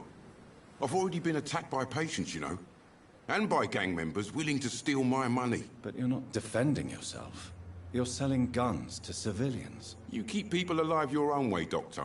I offer them another way to protect their health. How is the situation around here? You want to hear the situation is all right? It's fucking awful. We lack everything. And it's getting worse every day. So what do you do exactly in this hospital? Apart from smuggling guns, I mean. I've been an ambulance driver since... too long, I guess. I bring sick people here night and day. It's a dirty job, but I get it done. Most of the time. Since you're on the front line, how is the sanitary situation in this vicinity? It's a complete disaster. It's even getting dangerous to enter some streets or buildings. Even the locals attack you. It sounds like things have been a bit rough recently. What's happened? Yesterday I got attacked by the patient I was bringing here. I escaped through the hospital's garden, but I lost my wallet when I was running. You left an infected patient outside the hospital? That's incredibly dangerous. Go there yourself if you want, but be careful, Doctor. I'd rather not bring your dead body back.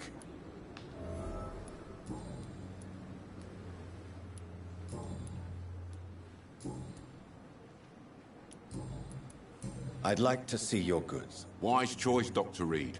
A reliable gun is what everybody needs these days.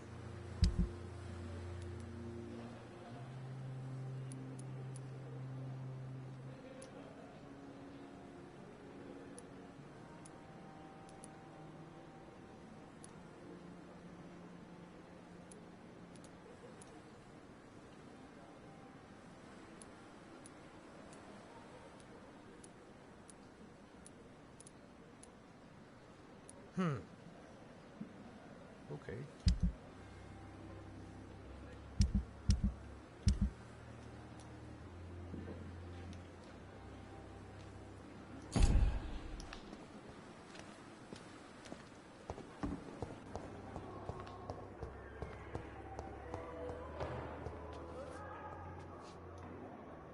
Good evening, sir.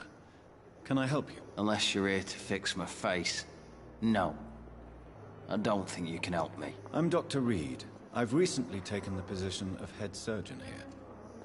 War injuries, am I right? You guessed right, Doctor. German shell took my pretty little mug right off. But they still call me Thomas Elwood.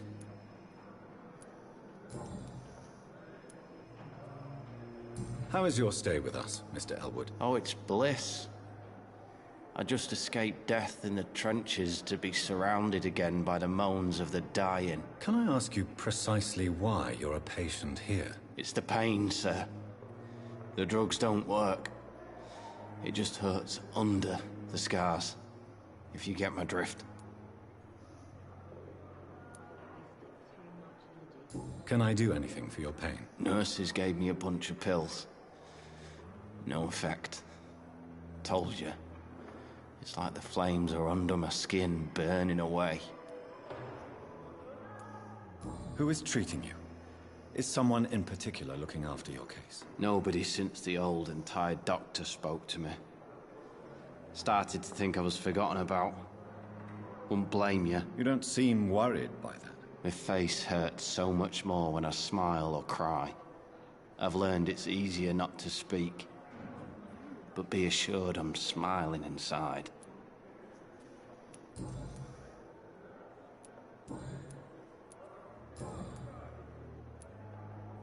Where were you stationed, sir? Did you serve for long? I really don't want to talk about all this shit. No offense. I was pushing too much. I served in France myself. I just wanted to know what happened to you. You were an officer, weren't you? Then I doubt we fought the same war, sir. No offense.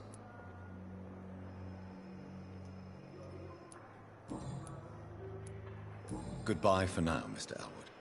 Fear and disgust on every street corner. The daily routine. Good evening, Mr. Hampton. How do you feel? Dr. Reed, is it? Oh, sir, I must apologize for my behavior. What do you mean? I was not myself in the factory. Fear and exhaustion made me say awful things to you, I'm afraid. You remained perfectly nice and polite. A little delirious, perhaps. But who wouldn't be after enduring an abduction? Thank you, Doctor. That's a relief. Now all I need to do is rest and return to my flock.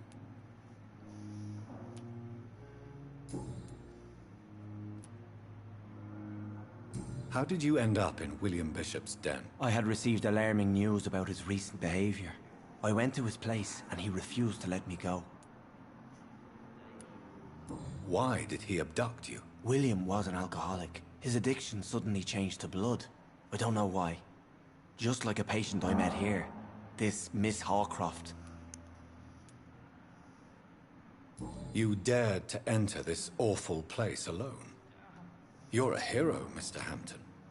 Or a fool. I'm just a man trying to help his friends, Dr. Reed. William Bishop was a conflicted soul, searching for light. Do you know Tom Watts, the bartender from the Turtle? I met him before I found you in the canning factory. Tom? Yes, of course. Always the helping hand, good old Tom. Without men like him, corruption and despair would have wiped out the East End long ago. People are still in despair. How could it be otherwise? The authorities have left us all to rot in this contagious nightmare. No drugs, no advice, nothing. It's a damn shame. Who should I avoid in this part of town, then? Any particularly evil figures? Not really. Most men and women are just doing their best. And it's not my habit to speak ill of people I know, Doctor. What is the general situation in the East End docks? The situation has always been tough, with a lot of tensions between the gangs and the dockers' trade union. The Wet Boot Boys are very nervous since they lost their leader. Who leads the gang now? Since Clay Cox went missing, it's his wife Edwina who runs the show, with the assistance of her minion, Dooth Digby. Has the gang been threatening you? Ah, no. I've had this nickname for so long, you know, the sad saint of the East End. No one dares to bug a saint, not even criminals.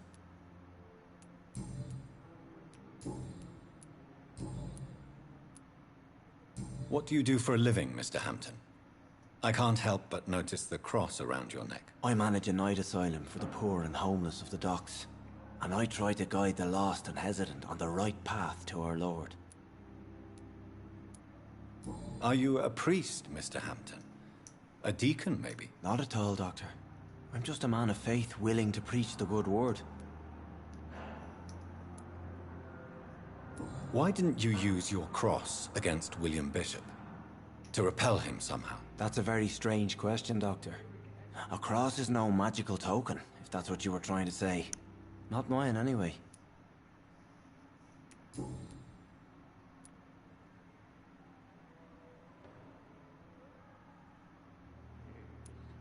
Have you made friends since you arrived? Not really, but I recognize Miss Harriet Jones. I knew her when she lived by the docks. That poor woman had such a miserable life. You never came to see her here at Pembroke? Receiving visits when sick can be an important part of the healing process, you know. We're not just bodies. You're preaching to the converted now, Doctor. To be truly honest, I thought she was dead. She left the docks many months ago. How do you feel, Mr. Hampton? Medically speaking, I mean. I feel exhausted. Beyond exhaustion, actually. William drank so much of my blood in his madness. I feel empty. You're in good hands here. Dr. Swansea is well versed in blood transfusion, and I'm sure he'll take the best care of you. Thank you, sir. I believe all I need is rest. And then I can go back to the people who need me. Goodbye, Mr. Hampton. We'll talk again later. Ha. A giant morgue disguised as a hospital. That's Pembroke nowadays. Good evening, nurse. Good evening, Doctor. I don't think we've been introduced yet. My name is Pippa Hawkins. And I'm Dr. Jonathan Reed. Dr. Swansea has recently offered me a position in this hospital. Well, it's a euphemism that your help will be appreciated, Doctor.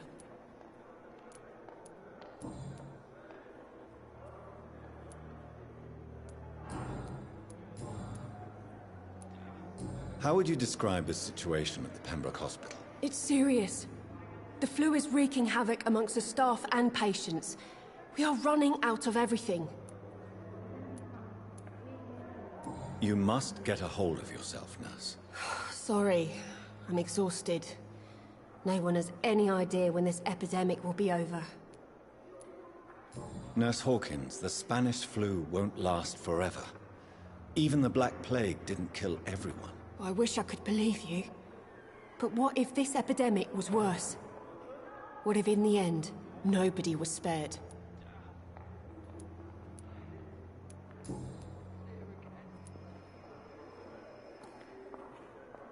How long have you been a nurse? Well, long enough to see that the epidemic is winning.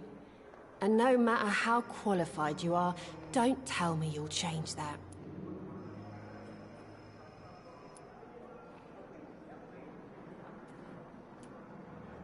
I don't like your attitude, Nurse Hawkins.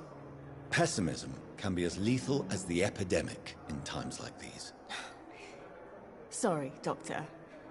I don't want to sound bitter, but I'm just too tired to give a pep talk like Nurse Brannigan. How is the Pembroke staff coping with the epidemic? Well, not well. Milton, the ambulance driver, is even more grumpy than usual, especially concerning doctors. Why is Milton grumpy on a daily basis? Is it just an act? Milton's not the kind of man who's bothered about a bad reputation, whether he deserved it or not. Why does Milton dislike doctors? I don't know. Just ask him. But be warned, Milton is not the chatty type.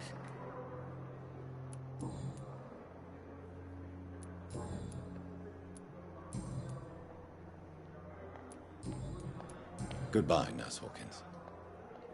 The pain. It's here again. Alright, before I continue talking to the rest of these people here, I'm gonna go have me a cigarette. I'll be right back, guys.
Alright, I'm back. And turn that off. Alright. Where'd that bitch go? Okay, who are you?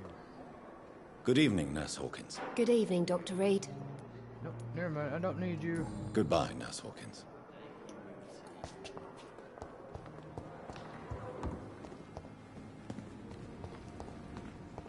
only I were young again. Just a dozen years or so. Good evening, sir. So it is true. The famous Dr. Reed has joined us. I can't think of any better news during these terrible times. Do we know each other? Actually, yes. We met once before, at the Rockefeller University in New York. Dr. Tippett, yes, I remember. I was assisting Professor Carell in his research about coronary bypasses. He had nothing but praise for you. He was also very confident about your future. And look at you now. Eminent surgeon and blood transfusion specialist. What is the Pembroke Hospital situation? And please, speak freely. This hospital is not exactly the best of London. I'm sure you are used to working in a better environment.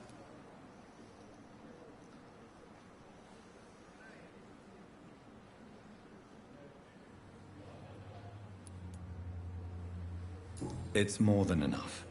In any case, the personnel of a hospital are much more important to me than the building. Don't be misled by appearances, Dr. Reed. This hospital does not lack talented people. It just lacks hope. What can you tell me about the staff in the hospital? Some are really good, and others are not so good. But during this troubled period, there is no time for slander. I prefer to focus on the positive character traits. Tell me more about cherished people, then. Nurse Brannigan is a pearl. She is the most helpful and dedicated nurse I've ever worked with. A clever and cheerful woman. You really seem to admire her skills. I'll go even further. If she was a man, she would be a damn fine practitioner. Any opinion about the management? I don't always agree with Dr. Swansea's reserve, but I must admit he does all he can to keep this facility running during this crisis. Ah, yes, the burden of command.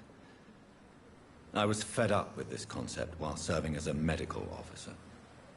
Don't get me wrong. Swansea's a good administrator. I just wish he would get out of his office down again.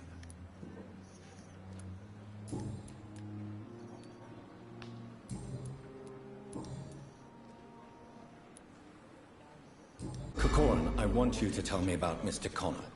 How did he die? What happened? He was my patient. He died because of my mistake. That's the blunt truth. What was the nature of the mistake? It was a twofold error. My diagnosis was wrong, and the administered dosage was too strong. Who was this patient? I don't know. Some sick man from the docks, maybe a fisherman. I had no time to talk with him. No one claimed a body. Why not stop practicing? Are you mad? I killed that man, I admit it, and it won't happen again. I have saved so many lives since then.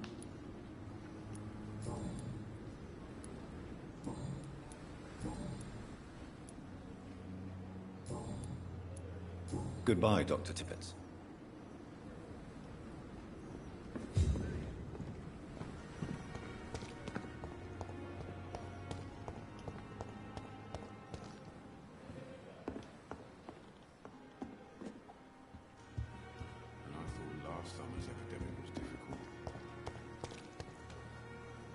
Good evening, Milton. Good evening, Doctor. Still trying to save lives?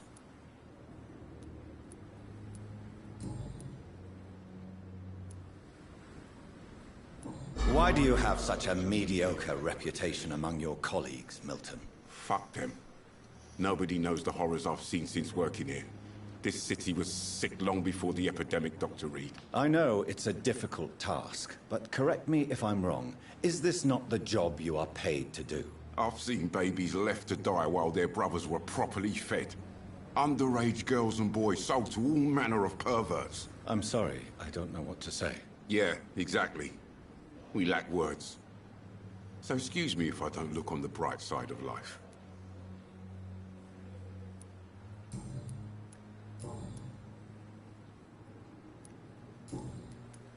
Goodbye, Milton.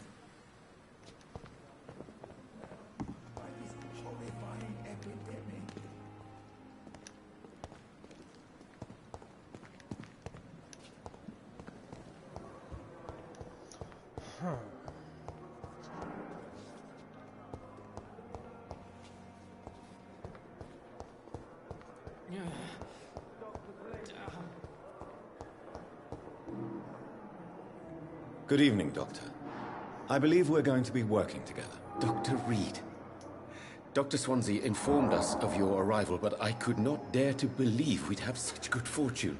Such an honor, sir. Thank you. And you are? I am Thoreau Strickland, Dr. Thoreau Strickland. I'm a great admirer of your work, Dr. Reed.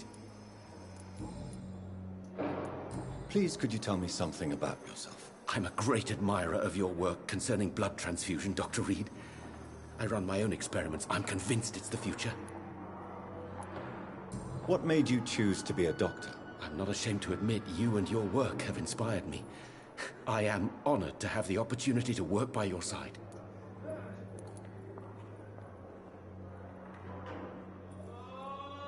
It's always a pleasure to share scientific and medical knowledge with someone eager to learn. I'll be glad to help you if I can. This epidemic may be the century's most terrible disaster, but I'm convinced that we, as doctors, are the only ones able to defeat it. I based my technique on my mentor's research. He helped me perfect my method. What is yours? I'd rather not talk about it. For now, it's just theories and first approach. My process is purely experimental and unsuccessful. As long as you're cautious and methodical, you may remain empty-handed, but you won't fail. You're not the first one to warn me, but I am convinced knowledge is the main weapon against the ravages of this epidemic.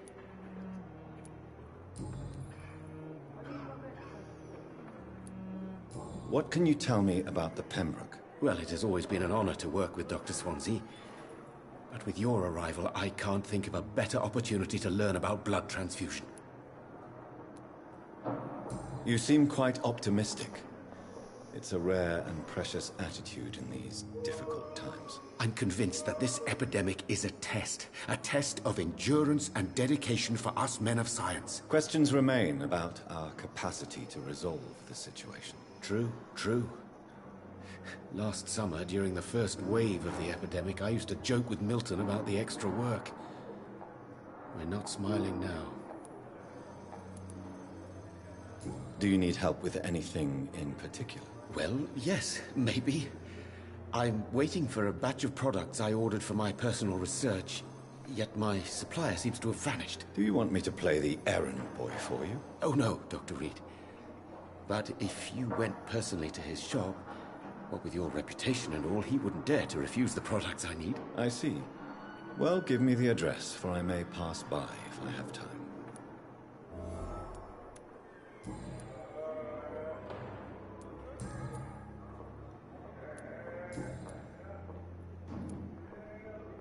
Tell me more about your willingness to experiment with new medical techniques. Harvey Fiddick is a patient suffering from a severe injury that could cripple him if not treated correctly. I'm convinced your blood transfusion technique could help him. What is it you really want? To save him, or to prove your point? Fair question. I want nothing but to save my patient, Dr. Reed. Especially since I know Mr. Fiddick's story.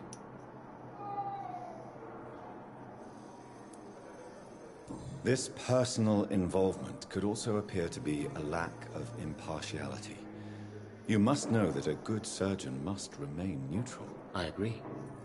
But that does not excuse Dr. Ackroyd's behavior. A man who did not even take time to converse with his patient. Do you think keeping his distance was a mistake? All I know is that I'm taking care of human beings with desires, hopes, and fears. Not some biological machine comprised of blood, bones, and flesh. Tell me Mr. Fiddick's story. Our first diagnosis was compromised because Mr. Fiddick lied to us about the real origin of his injury. He first claimed it was an accident. But why would he hide such crucial information from us? Because he is a proud father, ashamed of putting his children at risk because of his own negligence.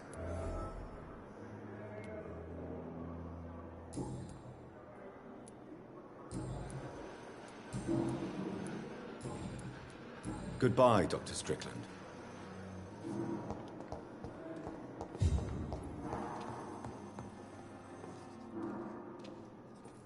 Dr. Reed, may I help you?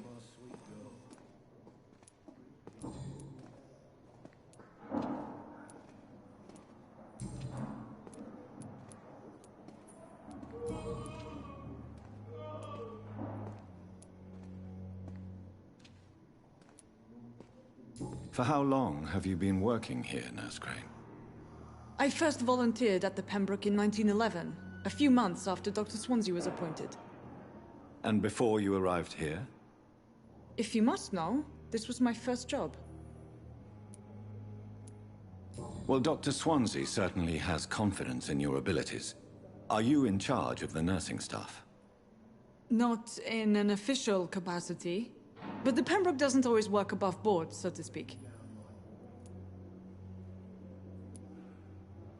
What about medical protocols?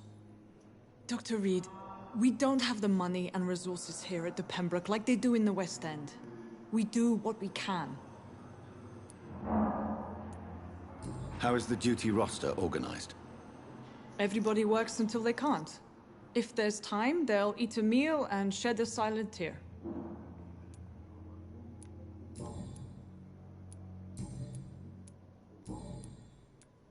What can you tell me about the epidemic, Nurse Crane? I've been out of touch since I've come back to England. Everyday folk don't know how bad it is. The papers certainly won't tell them. Not as long as the war is raging on, anyway. News on the front stated that the Spanish flu was under control, at least in Britain. It seemed to be for a while, but that was only last summer. It returned with a vengeance just over a month ago. What can you tell me about our patients here at Pembroke? This hospital was founded to help the East End poor and needy. But since the war and the quarantine, we've had all manner of folk. Can you be more specific? Well, veterans, the elderly, dock workers. We even have a few mental patients. If there's space, we take them.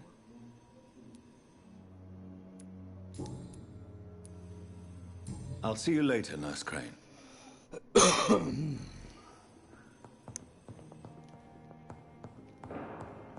I will... Good evening, sir. I'm Dr. Reed. May I help you? I don't know if a third opinion is needed. Your colleagues are already arguing about my condition. I see. Would you mind telling me more about your situation? I'm Harvey Fiddick. All I want is to get me bloody arm fixed properly.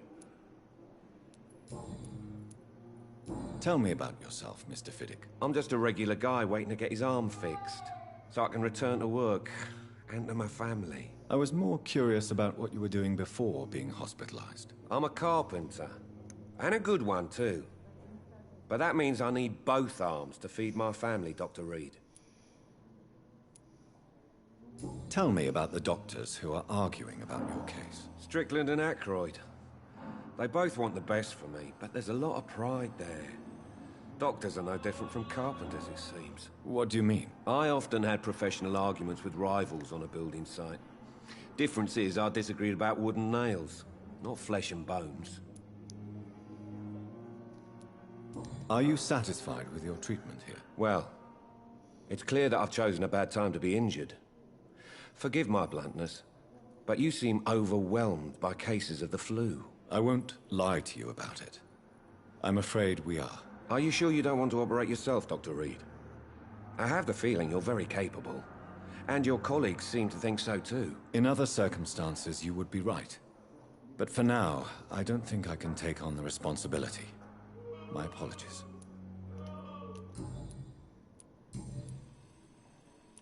Tell me about your injury, Harvey. Why do you feel so guilty about it? My wife died because of me. And now I may lose everything because I've been careless enough to hurt myself. What an arsehole. How could your job be responsible for your wife's death? I was working a double. She went out to bring me a hot meal and got caught in a German bomb raid. You can't hold yourself responsible for your injury, Mr. Fiddick. Unless you tried to hurt yourself. Of course I didn't hurt myself. But I can't work until my arm is fixed. My children need to eat, Doctor.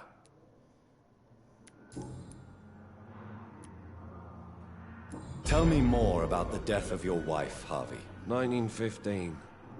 I was in the army. Building workshops for the Royal Flying Corps. Helen was happy I wasn't sent to the front. What happened? The Germans sent Zeppelins to bomb the construction site, but they missed their target. My wife was bringing my dinner when the bombs fell.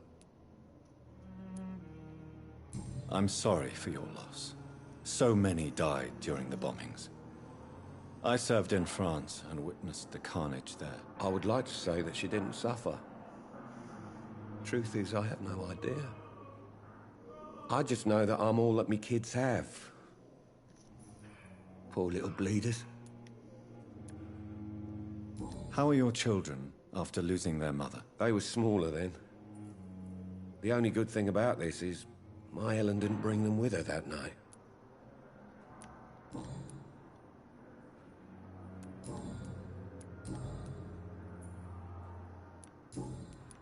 Goodbye for now, Mr. Fiddick. I'll see you later.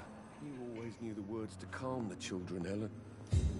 As for me, what a blundering idiot. This hospital seems to be falling apart. Good evening, sir. I'm Dr. Reed. I believe we're going to be colleagues. Reed? Yes, I've been informed about your arrival. I'm Waverly Ackroyd. Welcome aboard, I suppose. Does my arrival inconvenience you in some way, Dr. Ackroyd? Let us just say that I don't particularly share Dr. Swansea's enthusiasm for hiring you. What we need here are reliable professionals, not overrated dabblers.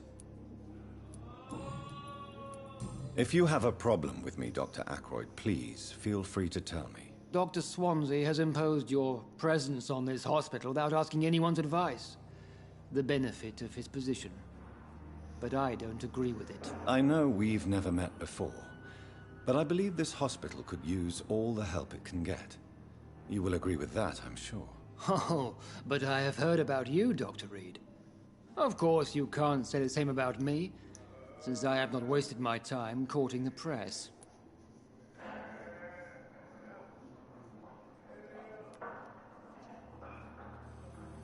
You are going to change your tone with me, my dear colleague. And very quickly. I don't think so. Perhaps you think yourself protected by Dr. Swansea, but I am still a free man, and I will speak to you the way I want.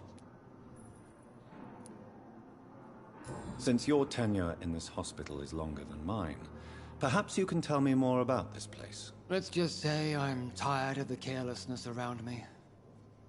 I have always respected the skills of Dr. Swansea, but over time, his enthusiasm has become displaced. Carelessness? Exactly what are you talking about? We're here to save lives. The people who trust us are not volunteering for experimentation. They're here to be healed. I don't intend to run any radical experiments, Doctor. Even if I, as any good practitioner should, express an interest in pushing the boundaries of medical research. Modern medical methods were created through audacity and ego. But there are rules in our line of work, and they're here to protect our patients. Tell me, Waverly, what do you think of Dr. Strickland's enthusiasm for his experimental research? Strickland is playing with his patients' lives for pride and glory. Now that, sir, is unethical. Are you thinking about something in particular? Harvey Fiddick needs delicate surgery. I believe we should stick to the usual procedure. But my young colleague obviously disagrees. And are you not afraid that your rivalry with Strickland may be blinding you? Rivalry? I guess you could call it that. But I will never be childish enough to let my personal feelings affect my judgment. Why do you wish to lead this surgery? I strongly believe that Mr. Fiddick should not be butchered to test an unproven procedure.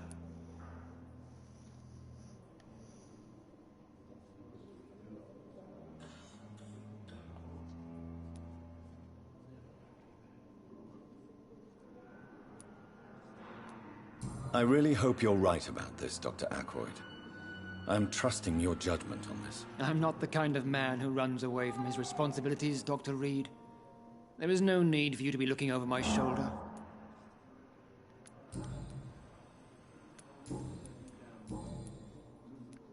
I don't know what you've heard about me, but I have already proved my value as a practitioner. I don't question your skills, Dr. Reed, but your motive. Is it money, fame, or are you truly dedicated? And what exactly is that supposed to mean? I served in the war just like you. But unlike you, I did not use the wounded to play the modern sorcerer. Be careful what you insinuate, Dr. Ackroyd. I only want you to admit you used those men to improve your theories.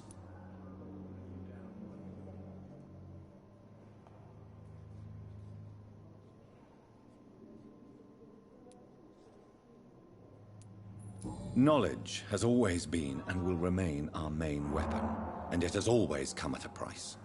And personal initiative. It is not a question of initiative, it is a question of integrity.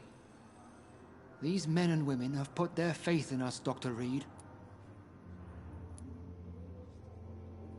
It seems you have bad memories of your military service. I refuse to see this industrial slaughter as scientific progress.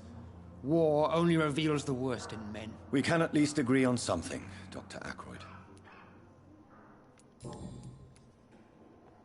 Thank you for your time. We'll talk later. But in the circumstances, I'm willing to give you the benefit. Good evening, Mr. Fiddick. Good evening, Dr. Reed. Any news about my operation?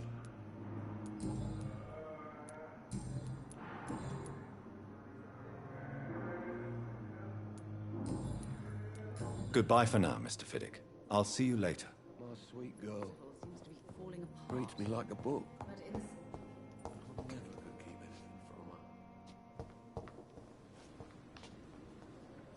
Good evening, Dr. Strickland. And good evening to you, Dr. Reed. Can I be of any help?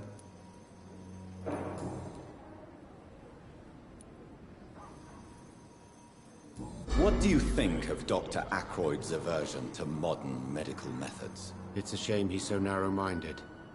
Dr. Swansea taught me that science is about exploring uncharted territory. I'm convinced that's true. With the influenza and all that's going on, you should put your differences aside, don't you think? Why is it so difficult to work together?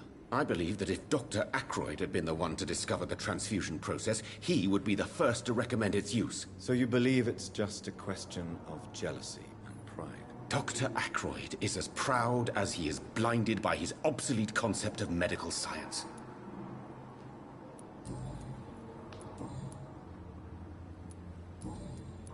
Goodbye, Dr. Strickland.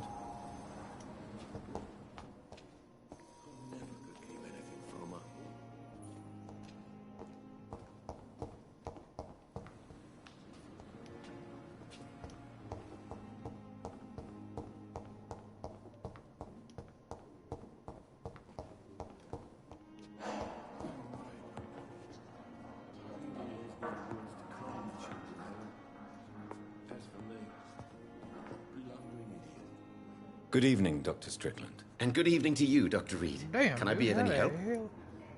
Nope. Okay. Goodbye, Dr. Strickland. That motherfucker teleport or some shit? Reads me like a book. I never could keep anything from her.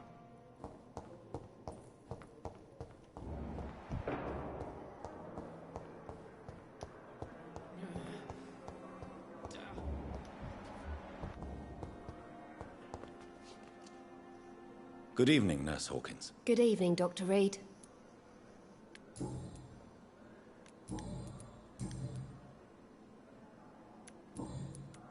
Goodbye, Nurse Hawkins.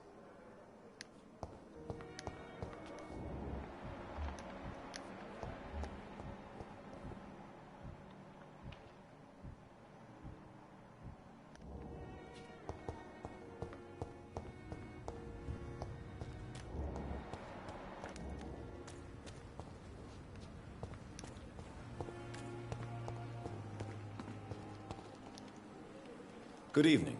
I'm Dr. Reed. Always a pleasure to meet a colleague, sir. Especially when he was supposedly dead. A colleague? Are you a doctor too? Not anymore, sir. I used to be Dr. Rakesh Chadana.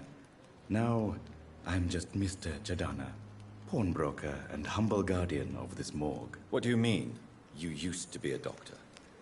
Was your license revoked? No, sir. It is just that I like to be precise. I run a little pawn shop while taking care of the dead. But I used to be a real doctor.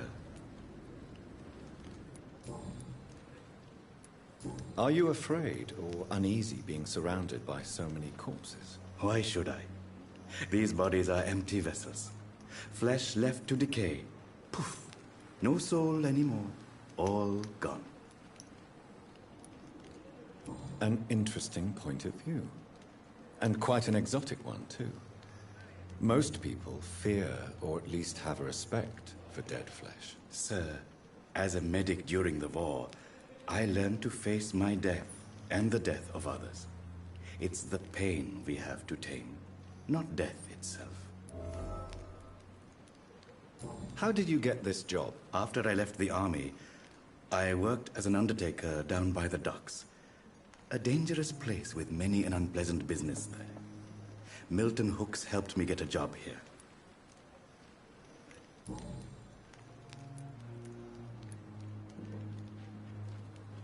Have we met before? I don't think so, sir. Why? When we first talked, you said you were glad to meet me since I was reported dead. Funny story, sir. Your sister came here a few nights ago. You were missing, and she was looking for your body. She must be very relieved now. Do you work here alone? Yes, very easy work, sir. All I have to do is watch a few bodies. The situation was very different when the main morgue was still open. Why do you have to watch these bodies? Because these poor fellows have no names. We keep them in case someone comes looking for the missing. Sadly, very rarely happens. Why close the hospital's main morgue? It was for sanitary reasons after the beginning of the epidemic. Cadavers had to be moved to the nearest mass grave.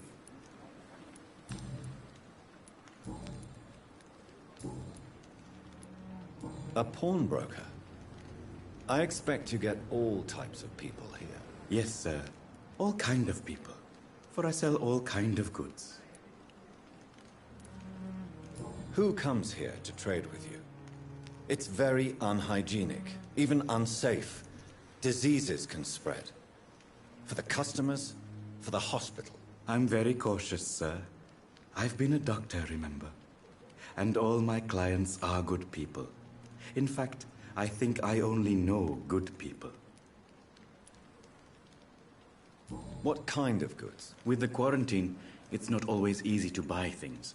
So I trade, I exchange. Some people sell, some others buy. I like to help. Since you're not afraid of dying, do you believe in life after death, Rakesh? No. I believe we must do all the good we can while alive. For our time is short, and the obstacles are endless. Do you think you would enjoy immortality as a concept? I don't think so. Don't mistake me. I love life, and I'd like to live a long life. But everything has to decay, sir. Even goodwill. Do you really believe goodwill cannot last? As I said, sir, everything decays. If I was to never die, goodness, I would be bored or worse. And I like to be helpful, sir. Quite depressing, wouldn't you say? Yes, but the good news is we'll all die before losing our humanity, sir. So you're ready to die? No, I am not. I don't fear death, for I won't see it.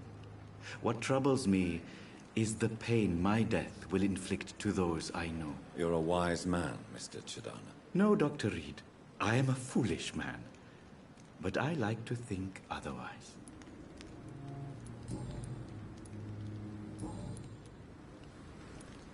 Please show me what you have to sell. Of course. It's just trinkets and curios, really. But I'm sure they can be useful.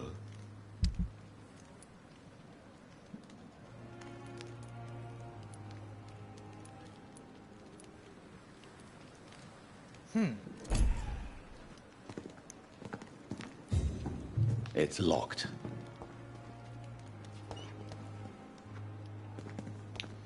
Well. I'm sorry you ended up on my plain and cold medical bench, sir. I under...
Good evening, miss.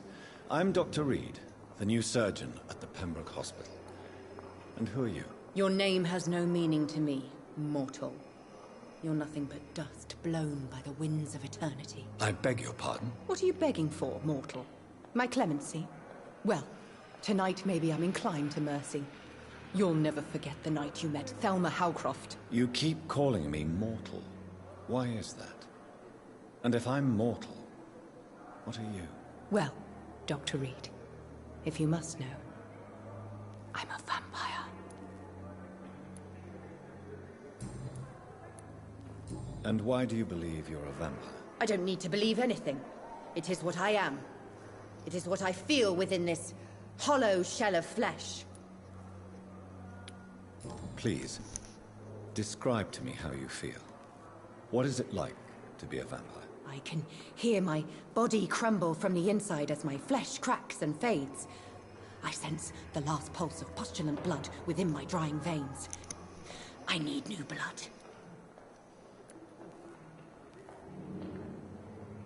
I see.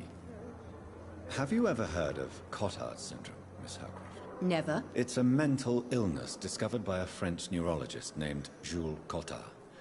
The affected patients are delusional. They believe that they are putrefying, that they are dead, a ghost or a ghoul. Or in your case, a vampire. Delusional, you say? Oh, sad and petty mortal. You can't even begin to understand the concept of immortality. And you think it is I who am delusional. I'm assuming you must be a patient here. Am I right, Miss Howcroft? It's only a cover. To hide from my enemies. I can leave whenever I want. As a woman, a spirit, fog, or bat. Who are these enemies you mentioned? Can you describe them? I cannot say for sure. But I sense their eyes on me from nearby. I feel them watching me every time I visit the garden near the morgue. The staff here are not your enemy. They're here to help you, to care for you. I'm not speaking of the doctors in white. I'm speaking of the men and women who hunt me. For I am a vampire. I see. Don't worry. These people will not find you here. I'll personally make sure they leave you alone. Thank you, mortal. But do not interfere with them, for you are no match for those that hunt me.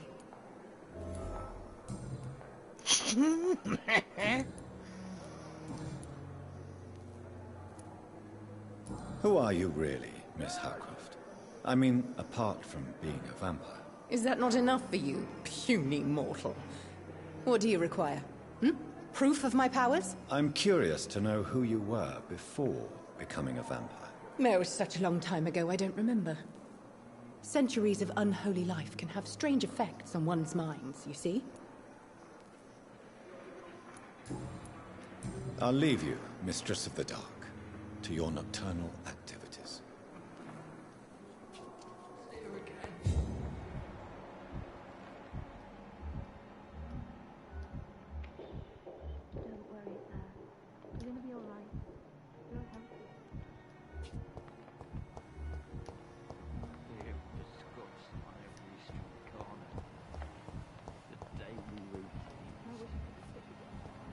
I cannot enter.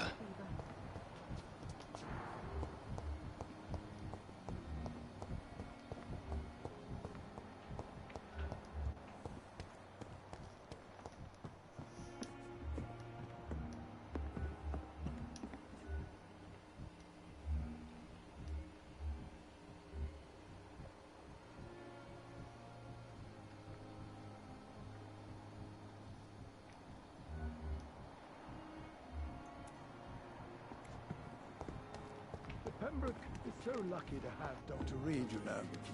I met him in New... Good evening, Nurse Brannigan. Good evening, Doctor. How are things here? Not good, to say the least. We're struggling against an invisible enemy, more lethal than any bullet from a gun. It's hard, Doctor. An invisible enemy? Quite a poetic term for a disease, especially from a nurse. Sorry, Doctor. These last few weeks have been exhausting. We could all do with a good night's sleep. Do you think this hospital can survive the epidemic? We are all volunteers here, and we're trying to hold fast, but how do we beat an invisible killer? Some nurses have already resigned. I'm not familiar with all the staff yet. Perhaps you could help me. Brilliant professionals, most of them. Dr. Swansea has a gift for recruiting talent. Most of them. Is there a problem I should know about, nurse? It would be inappropriate for me to speak ill of a colleague. Is there anyone that stands out? Well, I have never met someone as dedicated as Dr. Tippets. He should be a standard for us all here. If only he were younger. Why should his age be a problem? I guess it's fair to say he's always pushing himself to the limits. He just doesn't know when to stop and get some rest. Nurse Brannigan, if you do know something, please tell me. Anything you say will be held in confidence. No. I may disagree with some conduct, but in the end, everybody is doing their best.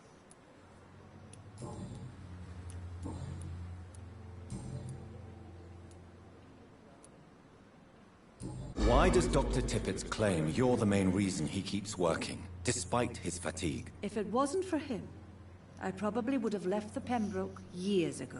Dr. Tippets does not think of you as just a nurse anymore, does he? If you're suggesting he's not taking my gender into consideration when it comes to medical practice and knowledge, I really hope he doesn't.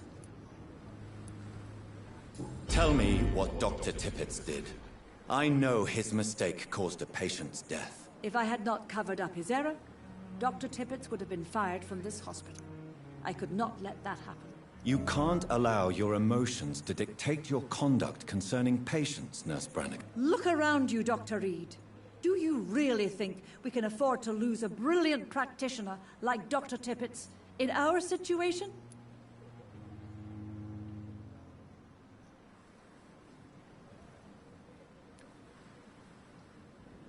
Perhaps you did it with the best intentions, Nurse Brannigan, but you took a great risk. Must I remind you that a man died? You mean you've never made a mistake? Never covered your tracks? Come on, Doctor. I wasn't born yesterday.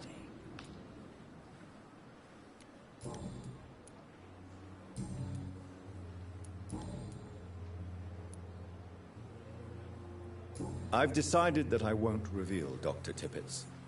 Shall we say, misdemeanor. I'm so glad you share my point of view. Dr. Tippets is a brilliant practitioner. We most definitely need his know-how. I hope you're right. This is a huge risk we're taking. Dr. Tippets must regain his confidence. Please, keep this decision between you and me. He doesn't need to know you found out.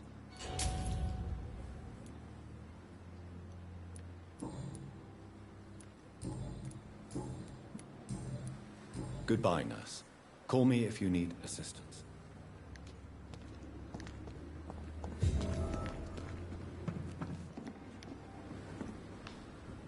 Good evening, Dr. Tippets. Dr. Reed, any good news to share? You're exhausting yourself, Corcoran. Maybe you should think about preserving your strength. No. We must keep on healing all those poor souls. We are the last rampart before chaos. Once more, unto the breach.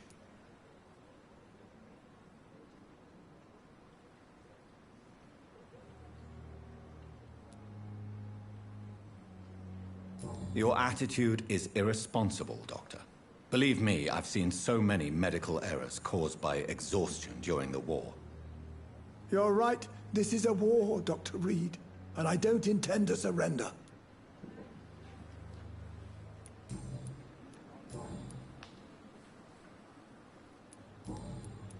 Goodbye, Dr. Tippets.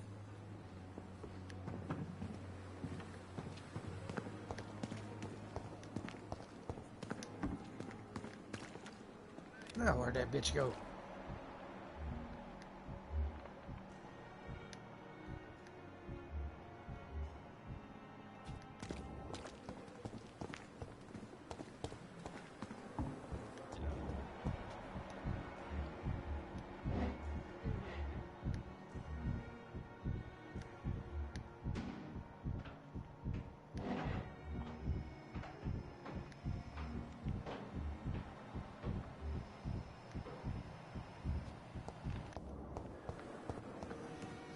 Perhaps I should have considered the offer from that Cadogan.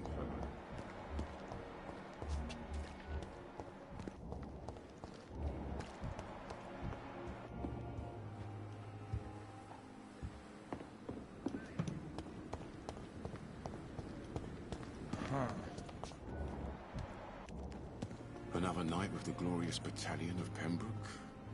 Good evening, Nurse Brannigan. Good evening, Doctor.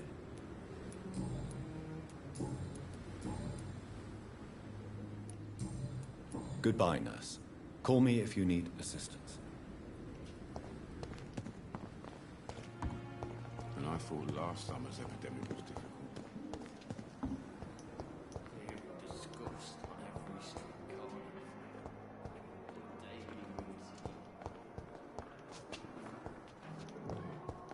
I haven't talked to you in a Good minute. evening, Let's see Nurse if you got Hawkins. anything Good new. evening, Dr. Reed.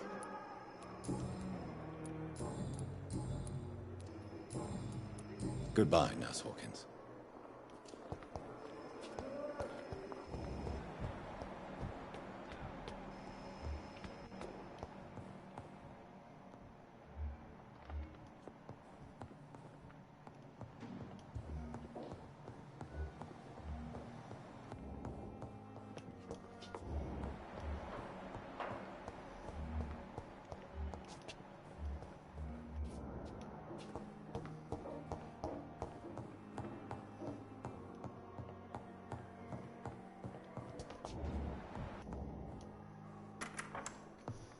Please, Jonathan, come in. Fascinating, is it not? In the last decade, so many mysteries have been brought to light with our microscopes. The human body, biology's penultimate frontier. The more we explore its boundaries, the less we're able to trace a clear line between life and death. You, my friend, have a foot in both countries. The view must be vertiginous. It's at least as vertiginous as chatting about vampires with you, I would say. This must be all so new to you. This area of town, the hospital, a brand new life. How stimulating it must be. I wish I could share your enthusiasm, Dr. Swansea. but my condition defies scientific categorization. Undead? Unalive? Immortality defies logic. I cannot express my thrill at this serendipitous turn of events. The world's most eminent specialist in blood transfusions, a vampire. One might say a gift from heaven.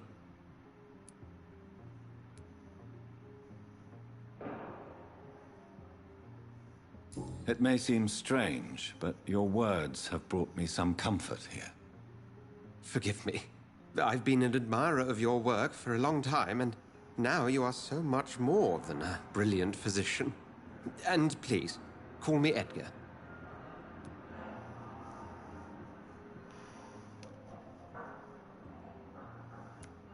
I'm not some doe-eyed student, Edgar.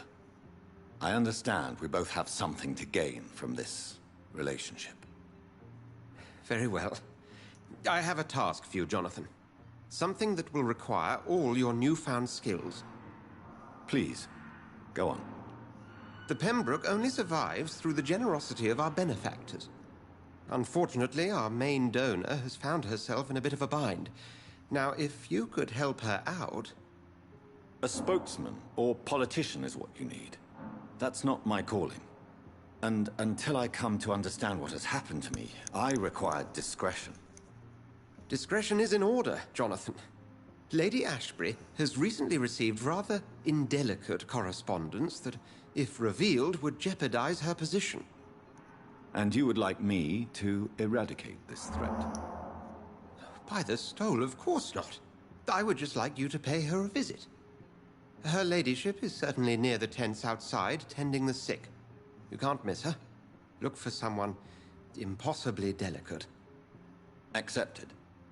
I'll see what kind of trouble Lady Ashbury is in.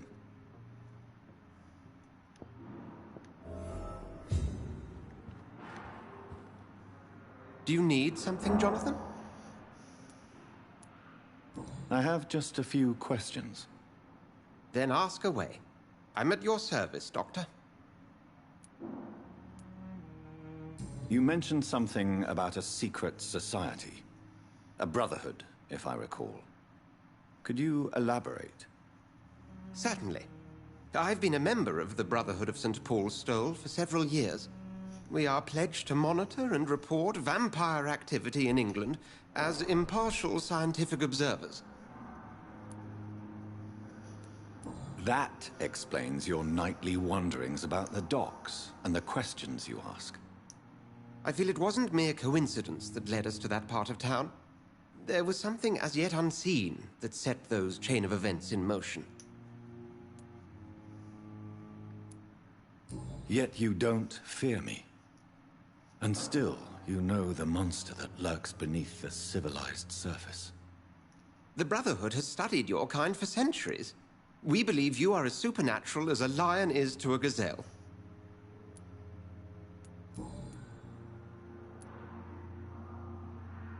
Since I'm the one working for you, what should I know about Pembroke Hospital?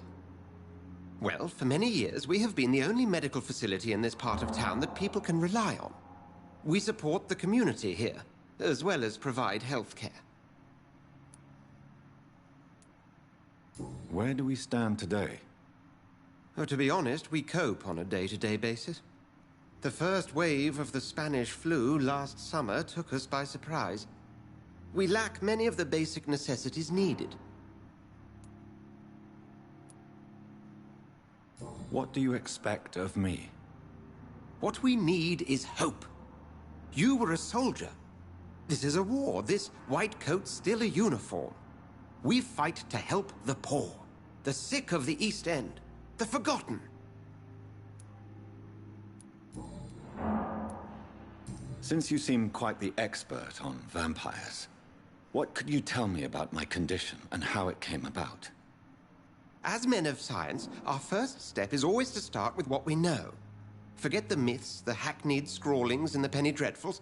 They do not scratch the surface of the truth you now find yourself in. The sun. The morning following my transformation. Its rays burned me. There was pain, smoke, and my skin blackened. You will find there is very little that can kill a vampire, my friend. You have been offered relative immortality. The sun will most certainly hurt you, leaving you weakened and damaged, but it will not destroy you. Must I take a life to live? You are a vampire. You feed, and blood is the sole sustenance that can sustain your immortal frame. And only a living creature contains the nourishment you require. The man we pursued and slew in the canning factory, William Bishop, I believe, was he a vampire? He was a Skald, technically speaking. The debate rages as to their classification. Some think them a subspecies of vampire, others something else. How do Skalds come into existence? The name means slave. The etymology may indicate that they are a lesser species of vampire. From what I know, vampires tend to despise them.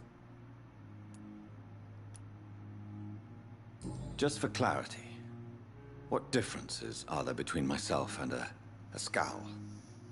A Skald is easier to eliminate, Jonathan, even if they remain formidable foes for the unprepared. Vampires... Now, vampires exist beyond the mortal realm.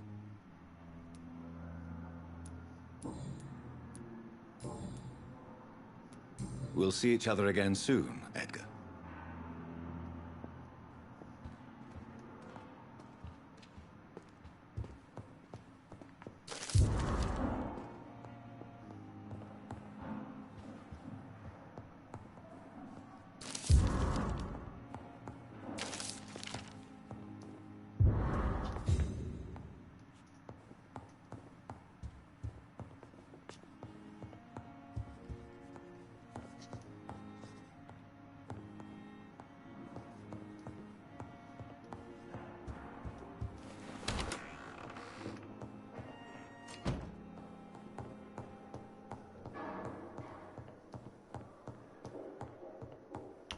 Now, who might be upstairs? Okay, that is a door. Okay, that's the roof, I'm guessing.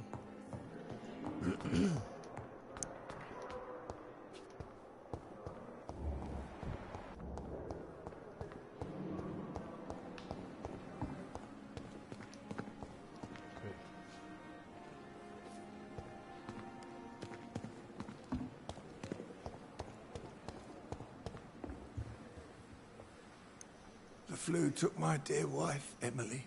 I take comfort knowing we'll soon be together again. Mr. Rainfield, that's no way to talk. You're in good hands here, and we'll be up again soon enough.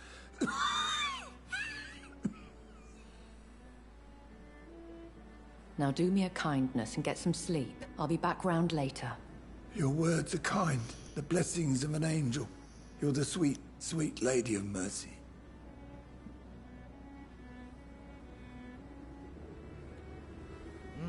Good evening, Dr. Reed. It's a pleasure to see you again. You seem surprised.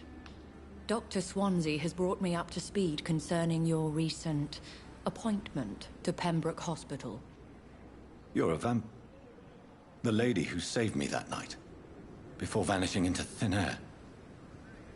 I remember you from the pub with Dr. Swansea. Indeed.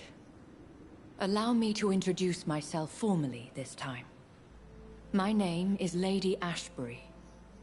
I remember you well, in spite of the brevity of our encounter.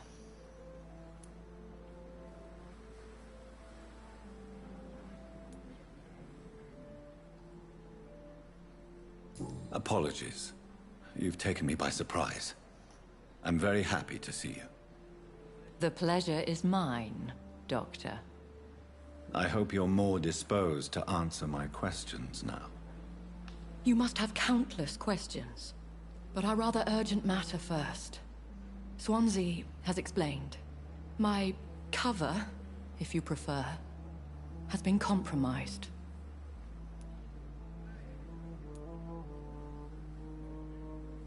Have any of the patients given you trouble? These poor souls have so little left to live for. I do my best to ease their pain.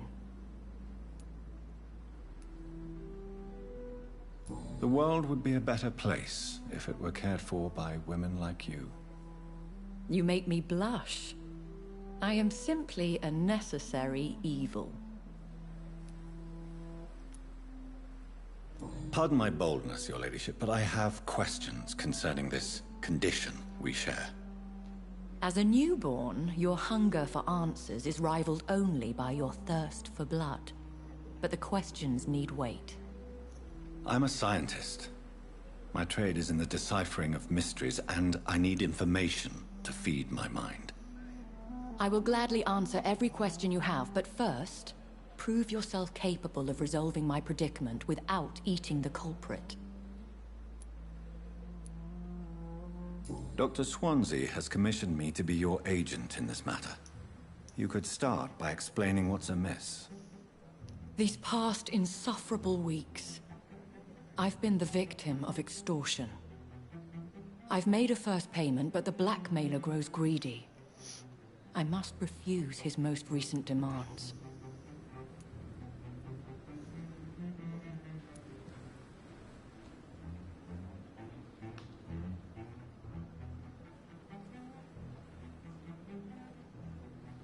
What are your expectations? Please be precise. As the newly appointed surgeon of this hospital, you are in an excellent position to ask innocent questions and deftly learn the identity of my blackmailer. Who would be so foolish as to threaten you? A kindred spirit. Even if it were the case, and I highly doubt it, a vampire would have asked for something more valuable than money. My suspicions lean toward a patient, or their family.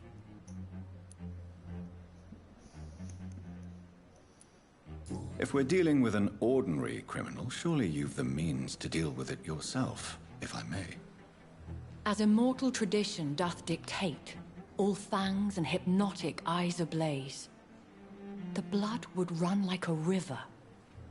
That's what I hope to avoid.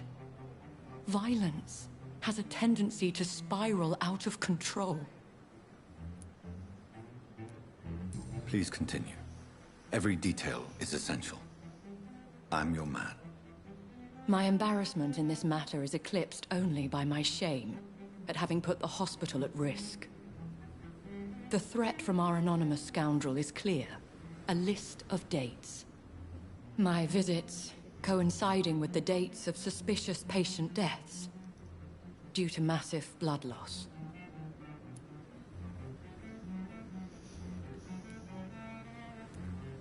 Is it true? Now aren't you the blunt one?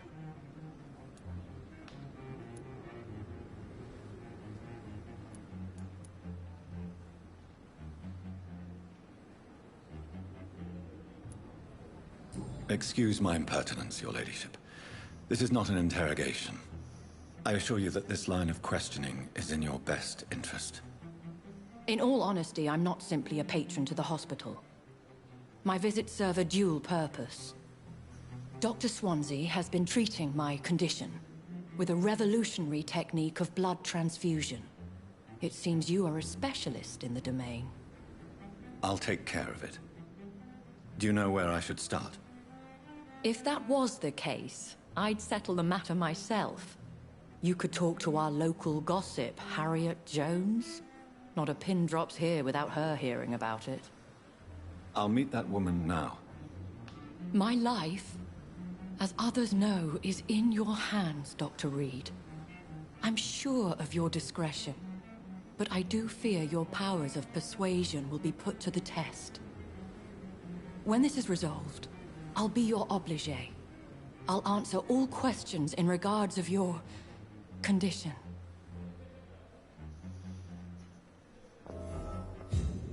All right.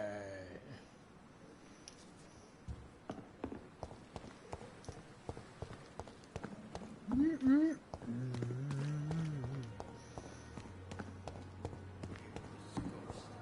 street corner.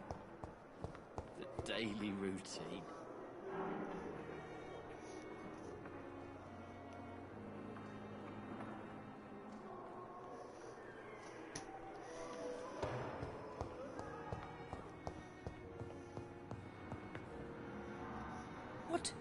What? What is this? Who are you? Get out of my room. There's no need for alarm, madam. I'm Dr. Reed, the new surgeon. Preposterous. Dr. Reed, you say? I don't want some bumbling intern. Where's Dr. Swansea?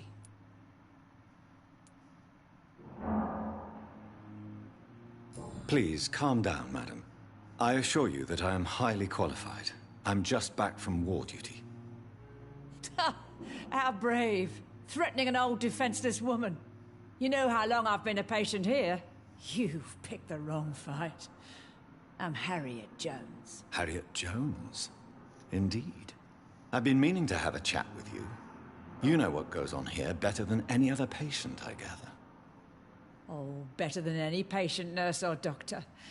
I've seen so many vile undertakings. I heard there have been some despicable goings-on. Was there a case of blackmail? Blackmail? Wait. You're investigating something. This isn't a social call. One of those incompetent cunts lit a poor sod's vein. If I didn't know better, Miss Jones, I'd be inclined to say you enjoy this type of idle gossip. God's honest truth, Doctor. It's just the way it is here. Most of these bitches would let you freeze to death before getting you a blanket.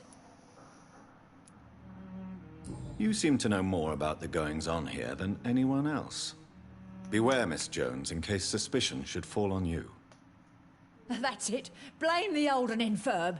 I see those little bitches' greedy little eyes. Just waiting for me to pop off they are. I assure you, madam, this is not an investigation into a possible medical error. Debauchery, then? Nurses Crane, Hawkins, Brannigans, whores, all of them. They can't keep their legs shut. I've seen them scratching slutty sores. Really? Well, if you have irrefutable proof, I'll not have the staff behaving in such a manner here. This is your business, Doctor, not mine. But I swear one of the nurses is cavorting with some man on hospital hours. Thank you for your time, Miss Jones. You've given me something to go on. See you on the next round.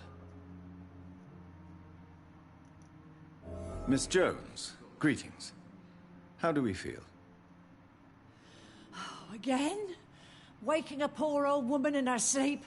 There isn't a poor life needs saving somewhere? Now, I need to ask you a few simple questions. Well, if you really must.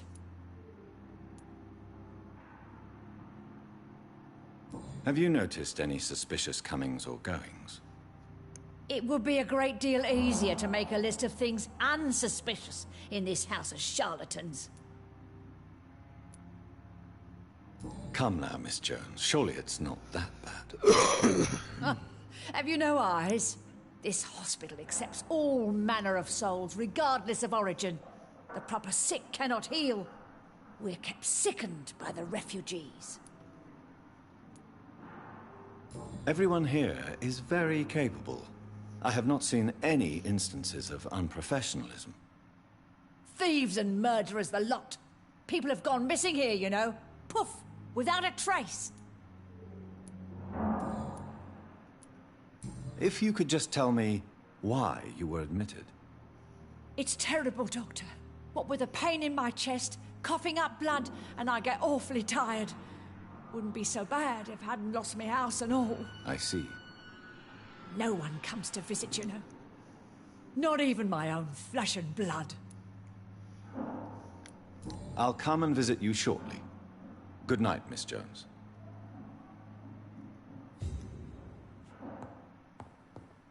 The patients and staff might know something. I'll start my investigation with them. It's here again. Good evening, Nurse Hawkins. Good evening, Dr. Reed.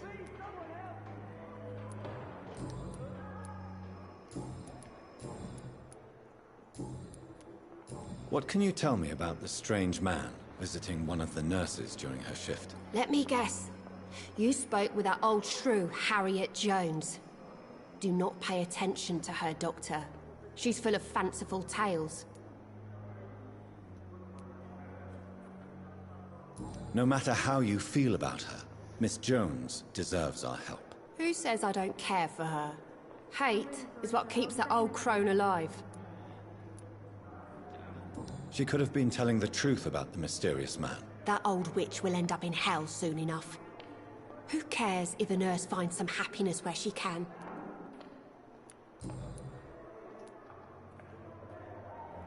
What can you tell me about the strange man visiting one of the nurses during her shift? Let me guess. You spoke with that old shrew, Harriet Jones. Do not pay attention to her, Doctor. She's full of fanciful tales.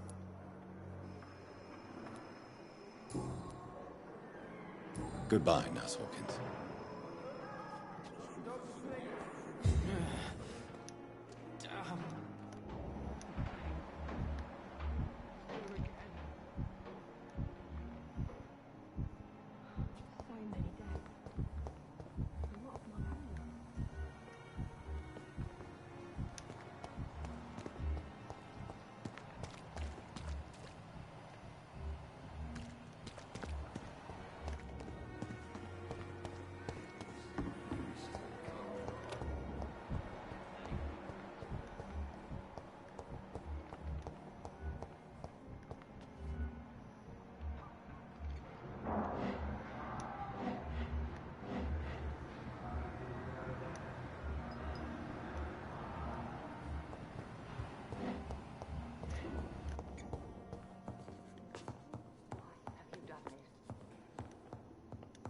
It's locked.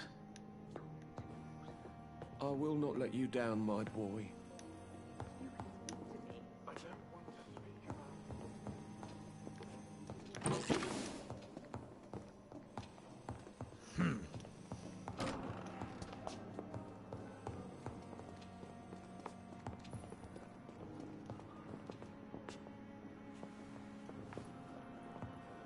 So He dead for me.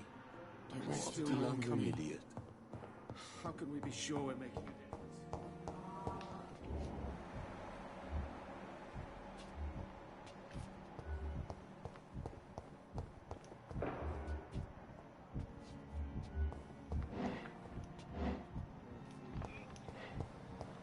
Well, where the fuck's the bitches at?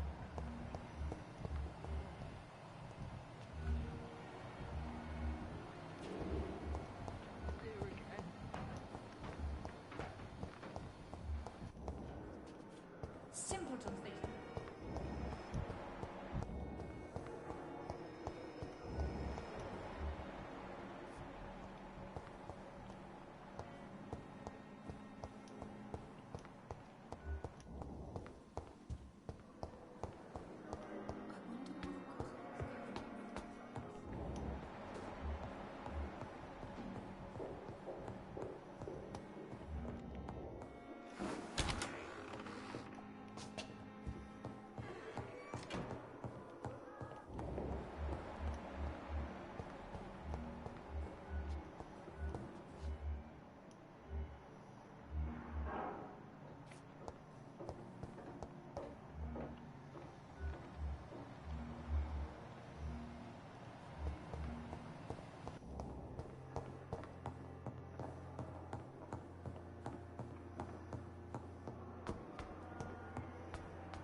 Help me!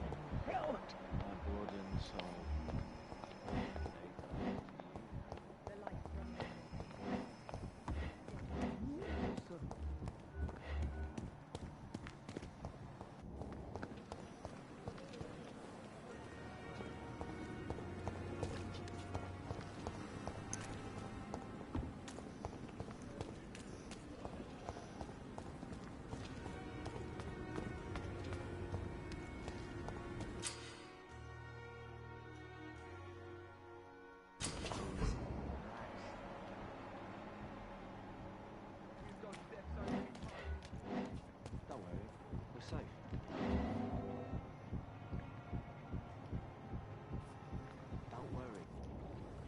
You're sure you don't come back with me? Nah, I have to see someone at the hospital. Be careful. You look so bad they may keep you as a patient. Fuck 'em. I don't like hospitals. Or doctors. Well then, when you go back to Whitechapel, you may find this useful. What is it? A pass for a free medical exam by the best nurse available. Just read it. I don't read well, but thank you, I guess.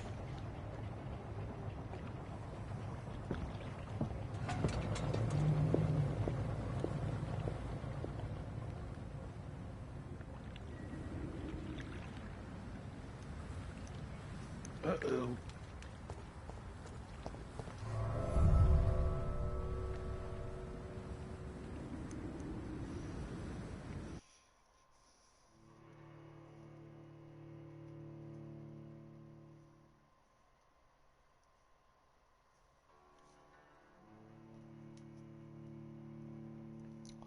Alright. Now, as soon as this damn mission's over with, I'm gonna call it a night.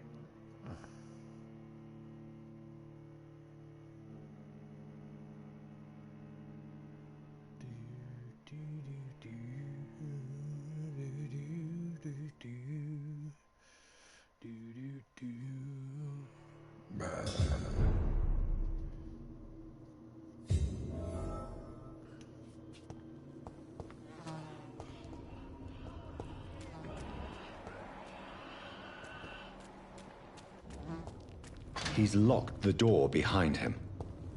I need to find another way to follow him.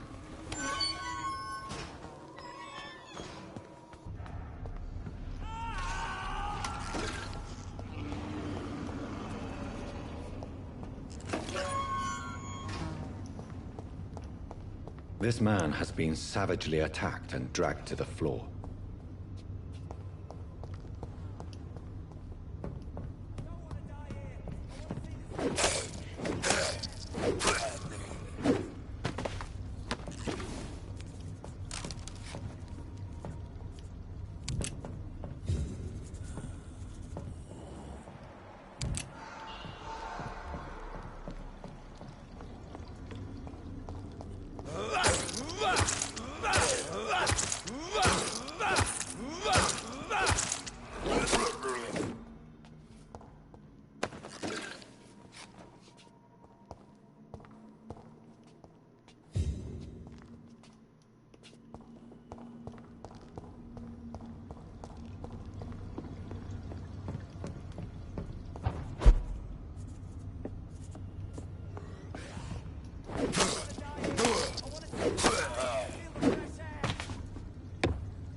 I can't believe I'm doing this.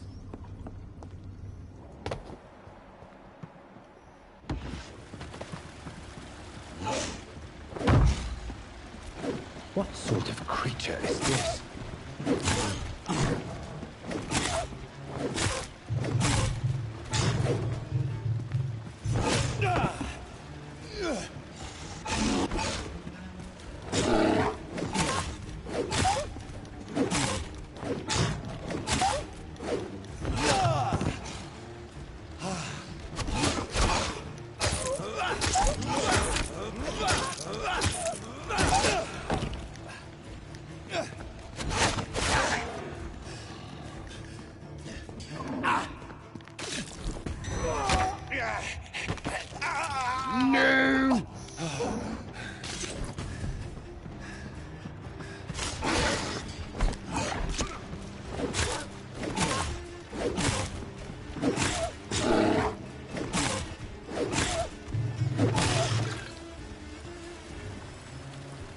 Here's what's left of him.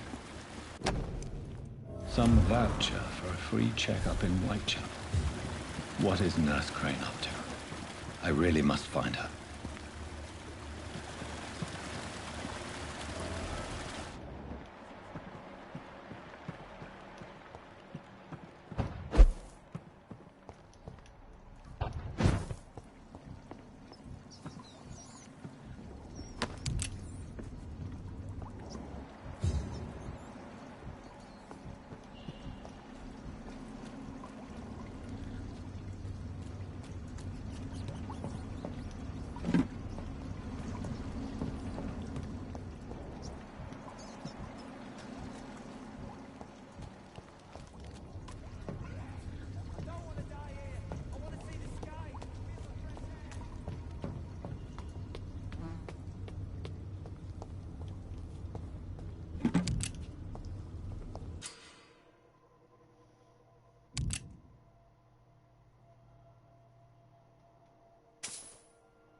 I don't want to die here. I want to see the sky, feel the fresh air.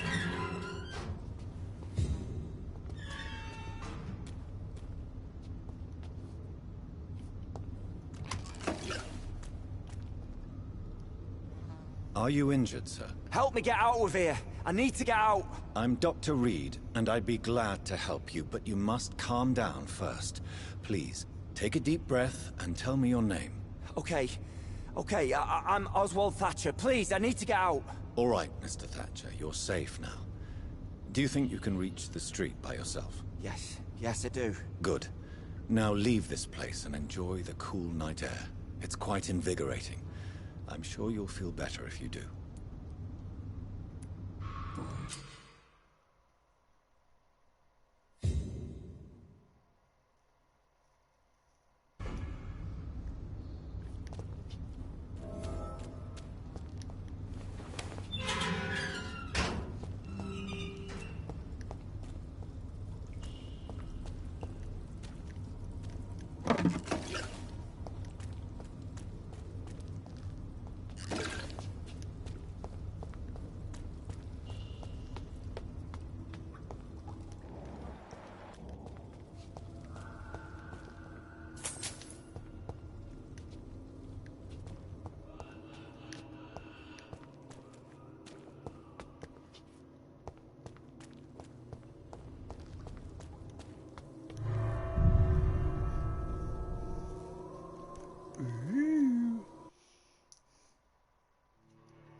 Fucking damn serum's barely fucking working. Bullshit.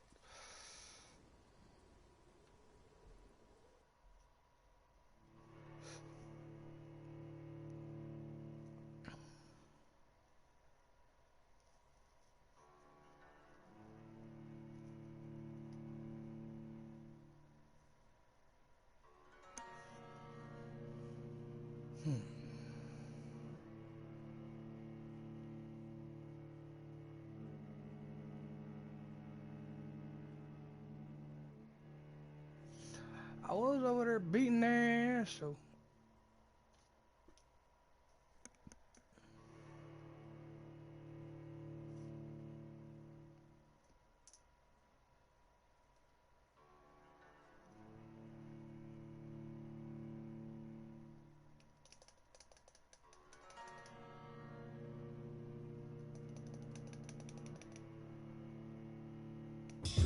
Oh.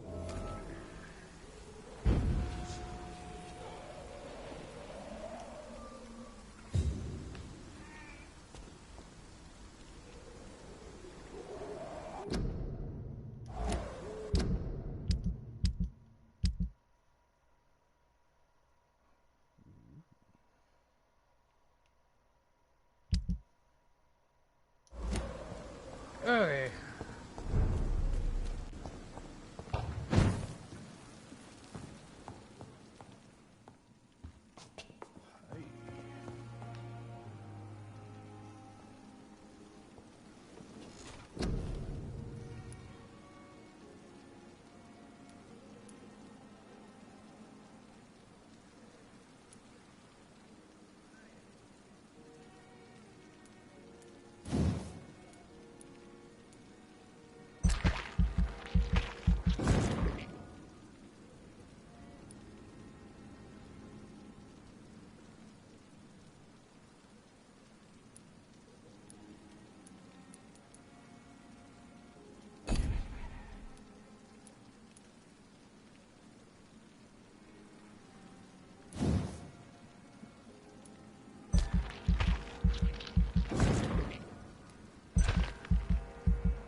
Alright.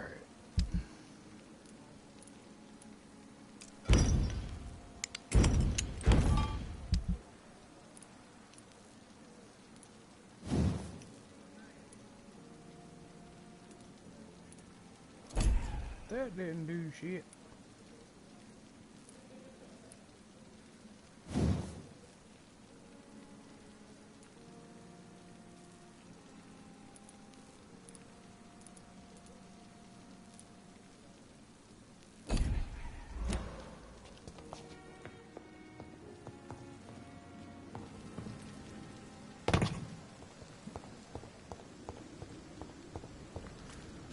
Let's try this again.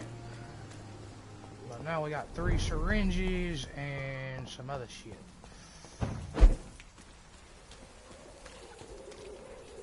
What are you telling me? He's on fire. He's mine! I'll take it!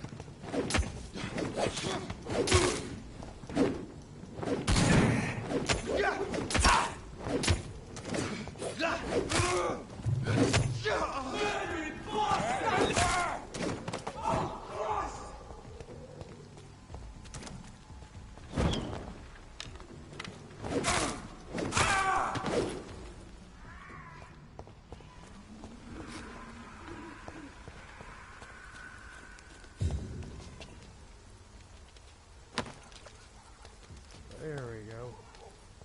Start picking these motherfuckers shit up.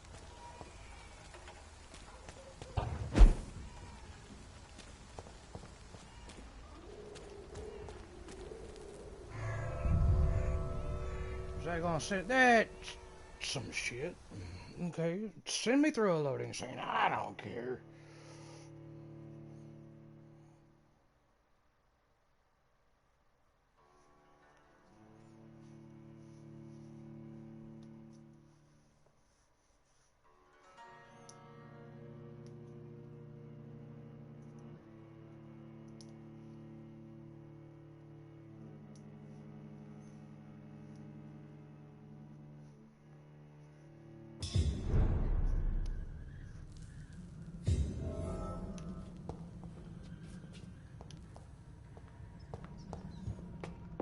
This house looks very familiar.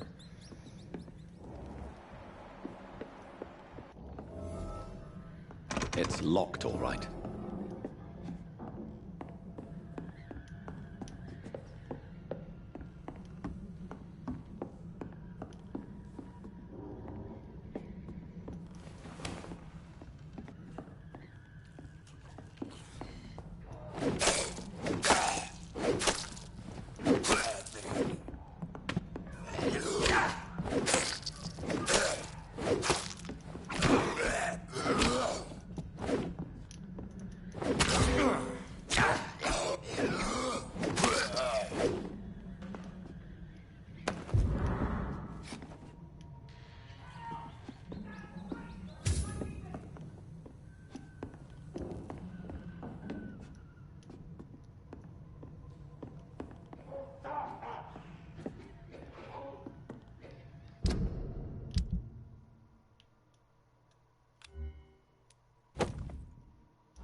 Strangers are attacking me!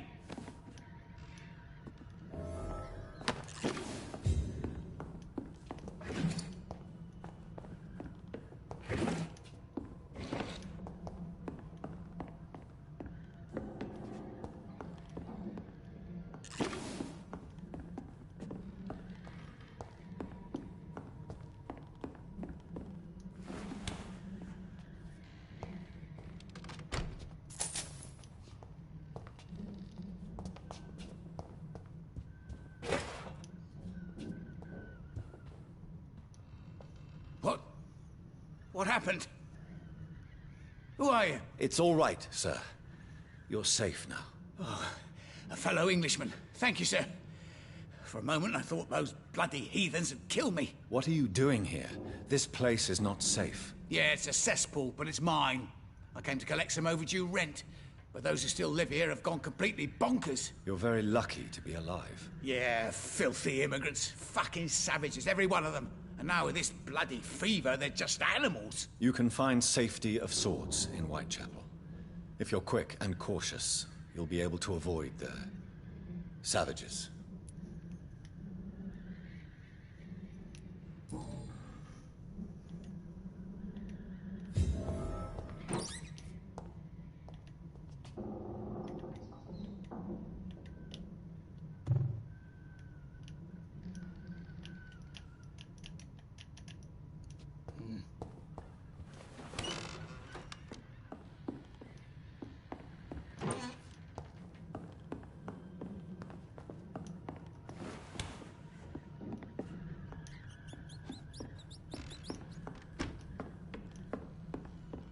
Well.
What, is this their little hideout?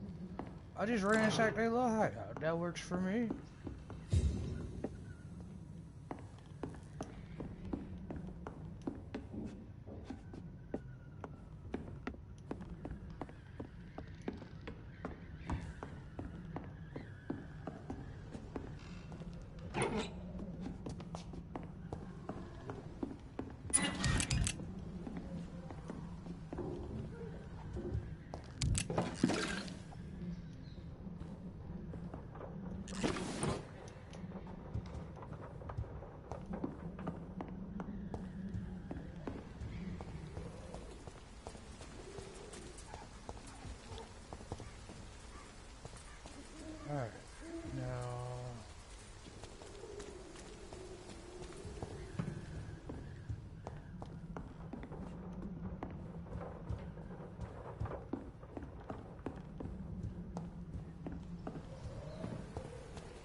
I'd head back if I were you, sir.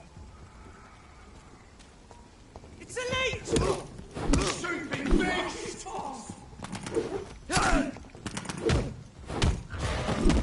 Leech!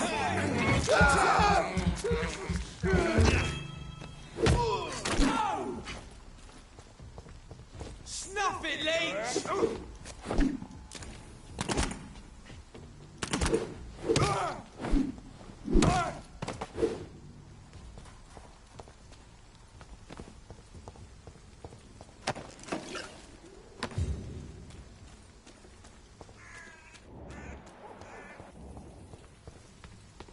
They called me a leech. To die.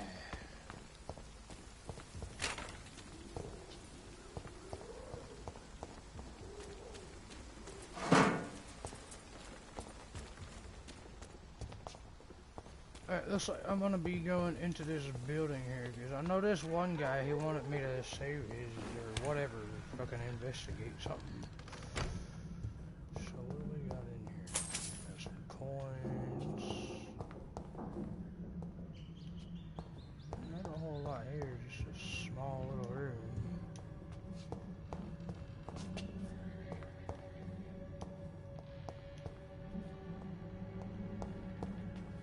Alright, now we can get out of here.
More and more of these bloody leeches every night.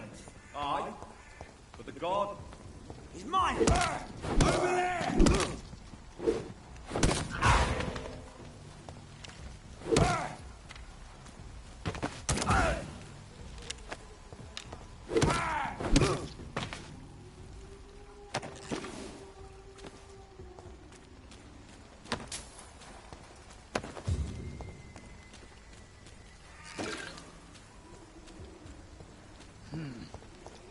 Okay. Let's see here.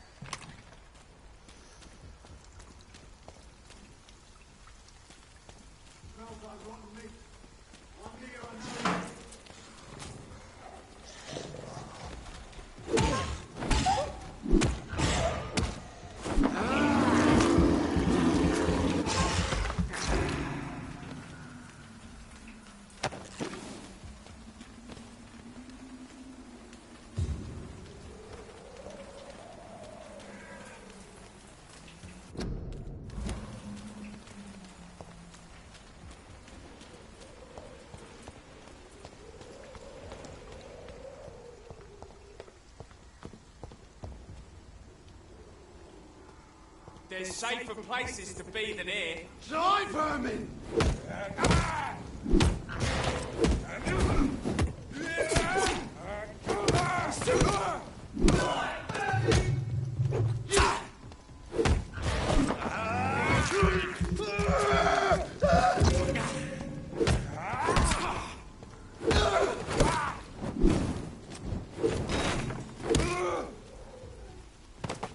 Motherfucker, who was you attacking?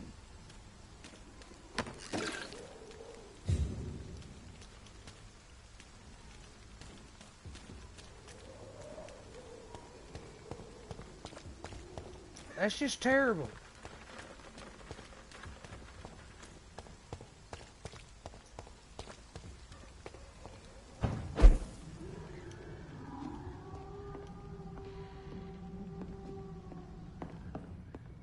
I cannot enter.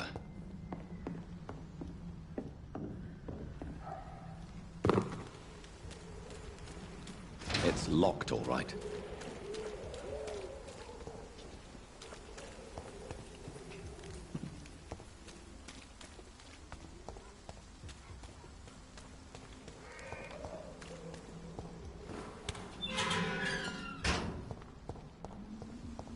Whitechapel. This neighborhood is linked somehow to the kind Lady Ashbury's blackmail. First, let's find this Petrescu fellow.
What do you want? Leave me alone. Good evening, sir. I'm Dr. Reed. I'm looking for Nurse Dorothy Crane. There is no Dorothy Crane here. Now, goodbye. I'm afraid this medical leaflet says the opposite, sir. Really? Well, I'm afraid I'm going to close this door right now. Go bother someone else, Mr. Doctor. To enter that house, I must discover who this man really is. Maybe I could start by observing what he's up to.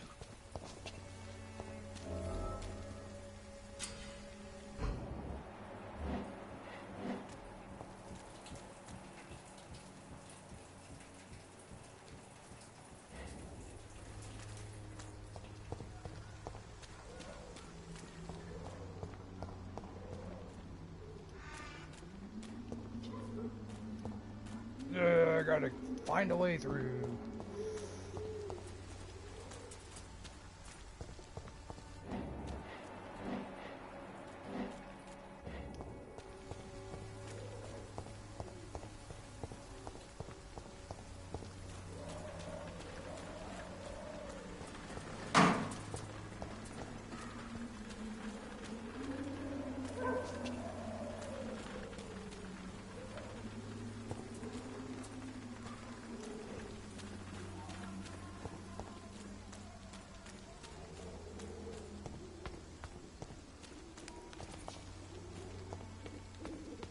Alright, well, for sure, gonna need a crafting station.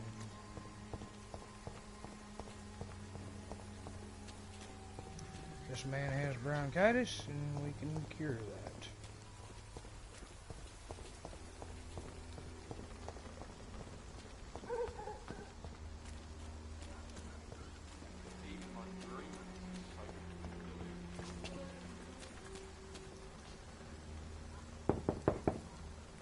Hello, young man. I'm Dr. Reed, and I would like to ask you a few questions. May I enter, please? Sorry, no, sir. My father does not like people entering our house, you see.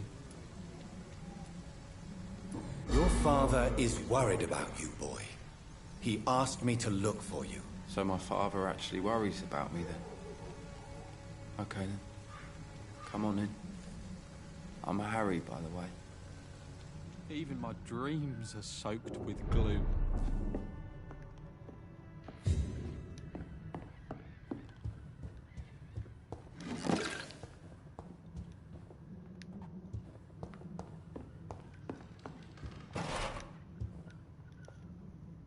So, may I ask you a few questions? I'm not bothered.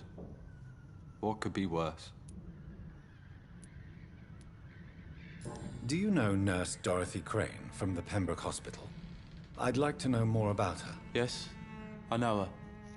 She came here to examine me when I was very sick. She said I should go out more.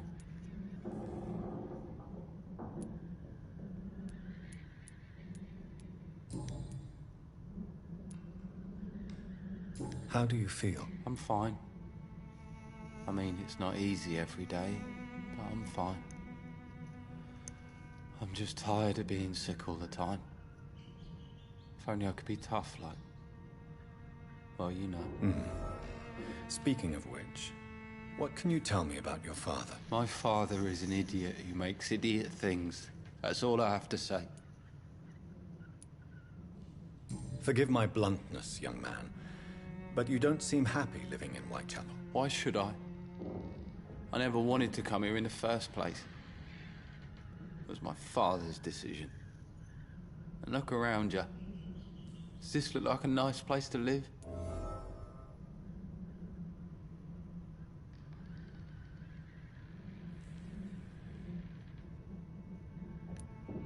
This place is awful, I agree. But does that not mean your situation can only improve? That's exactly what my father says. Harry, you should be grateful for what you've got.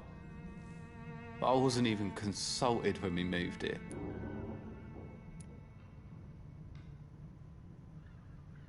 If life here is so terrible for you, why don't you just leave this place? Have you ever spoken to your father about it? I don't go outside. It terrifies me so. I went outside once without my father noticing and I saw terrible things. Bloody and frightening things. So that's why you stay at home all day? For fear of the epidemic? I'm not afraid of disease or death, Dr. Reed. It's the living I'm afraid of.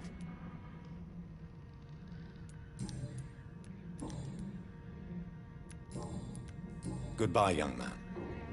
Take care of yourself. Is there only pain and suffering in this world?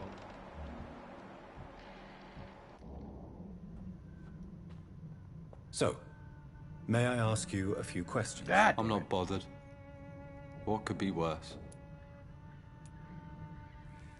Goodbye, young man. Take care of yourself.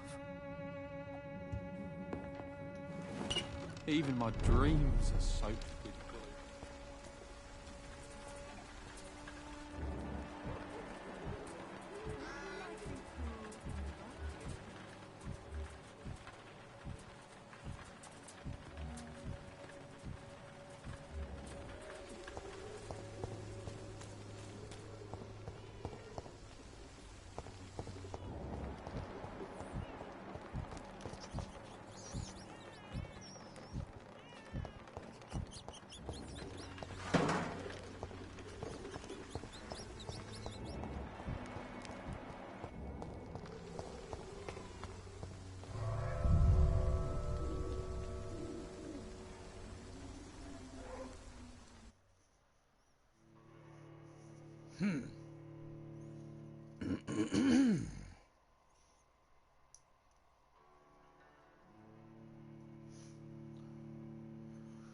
Oh, what the heck do we find right here?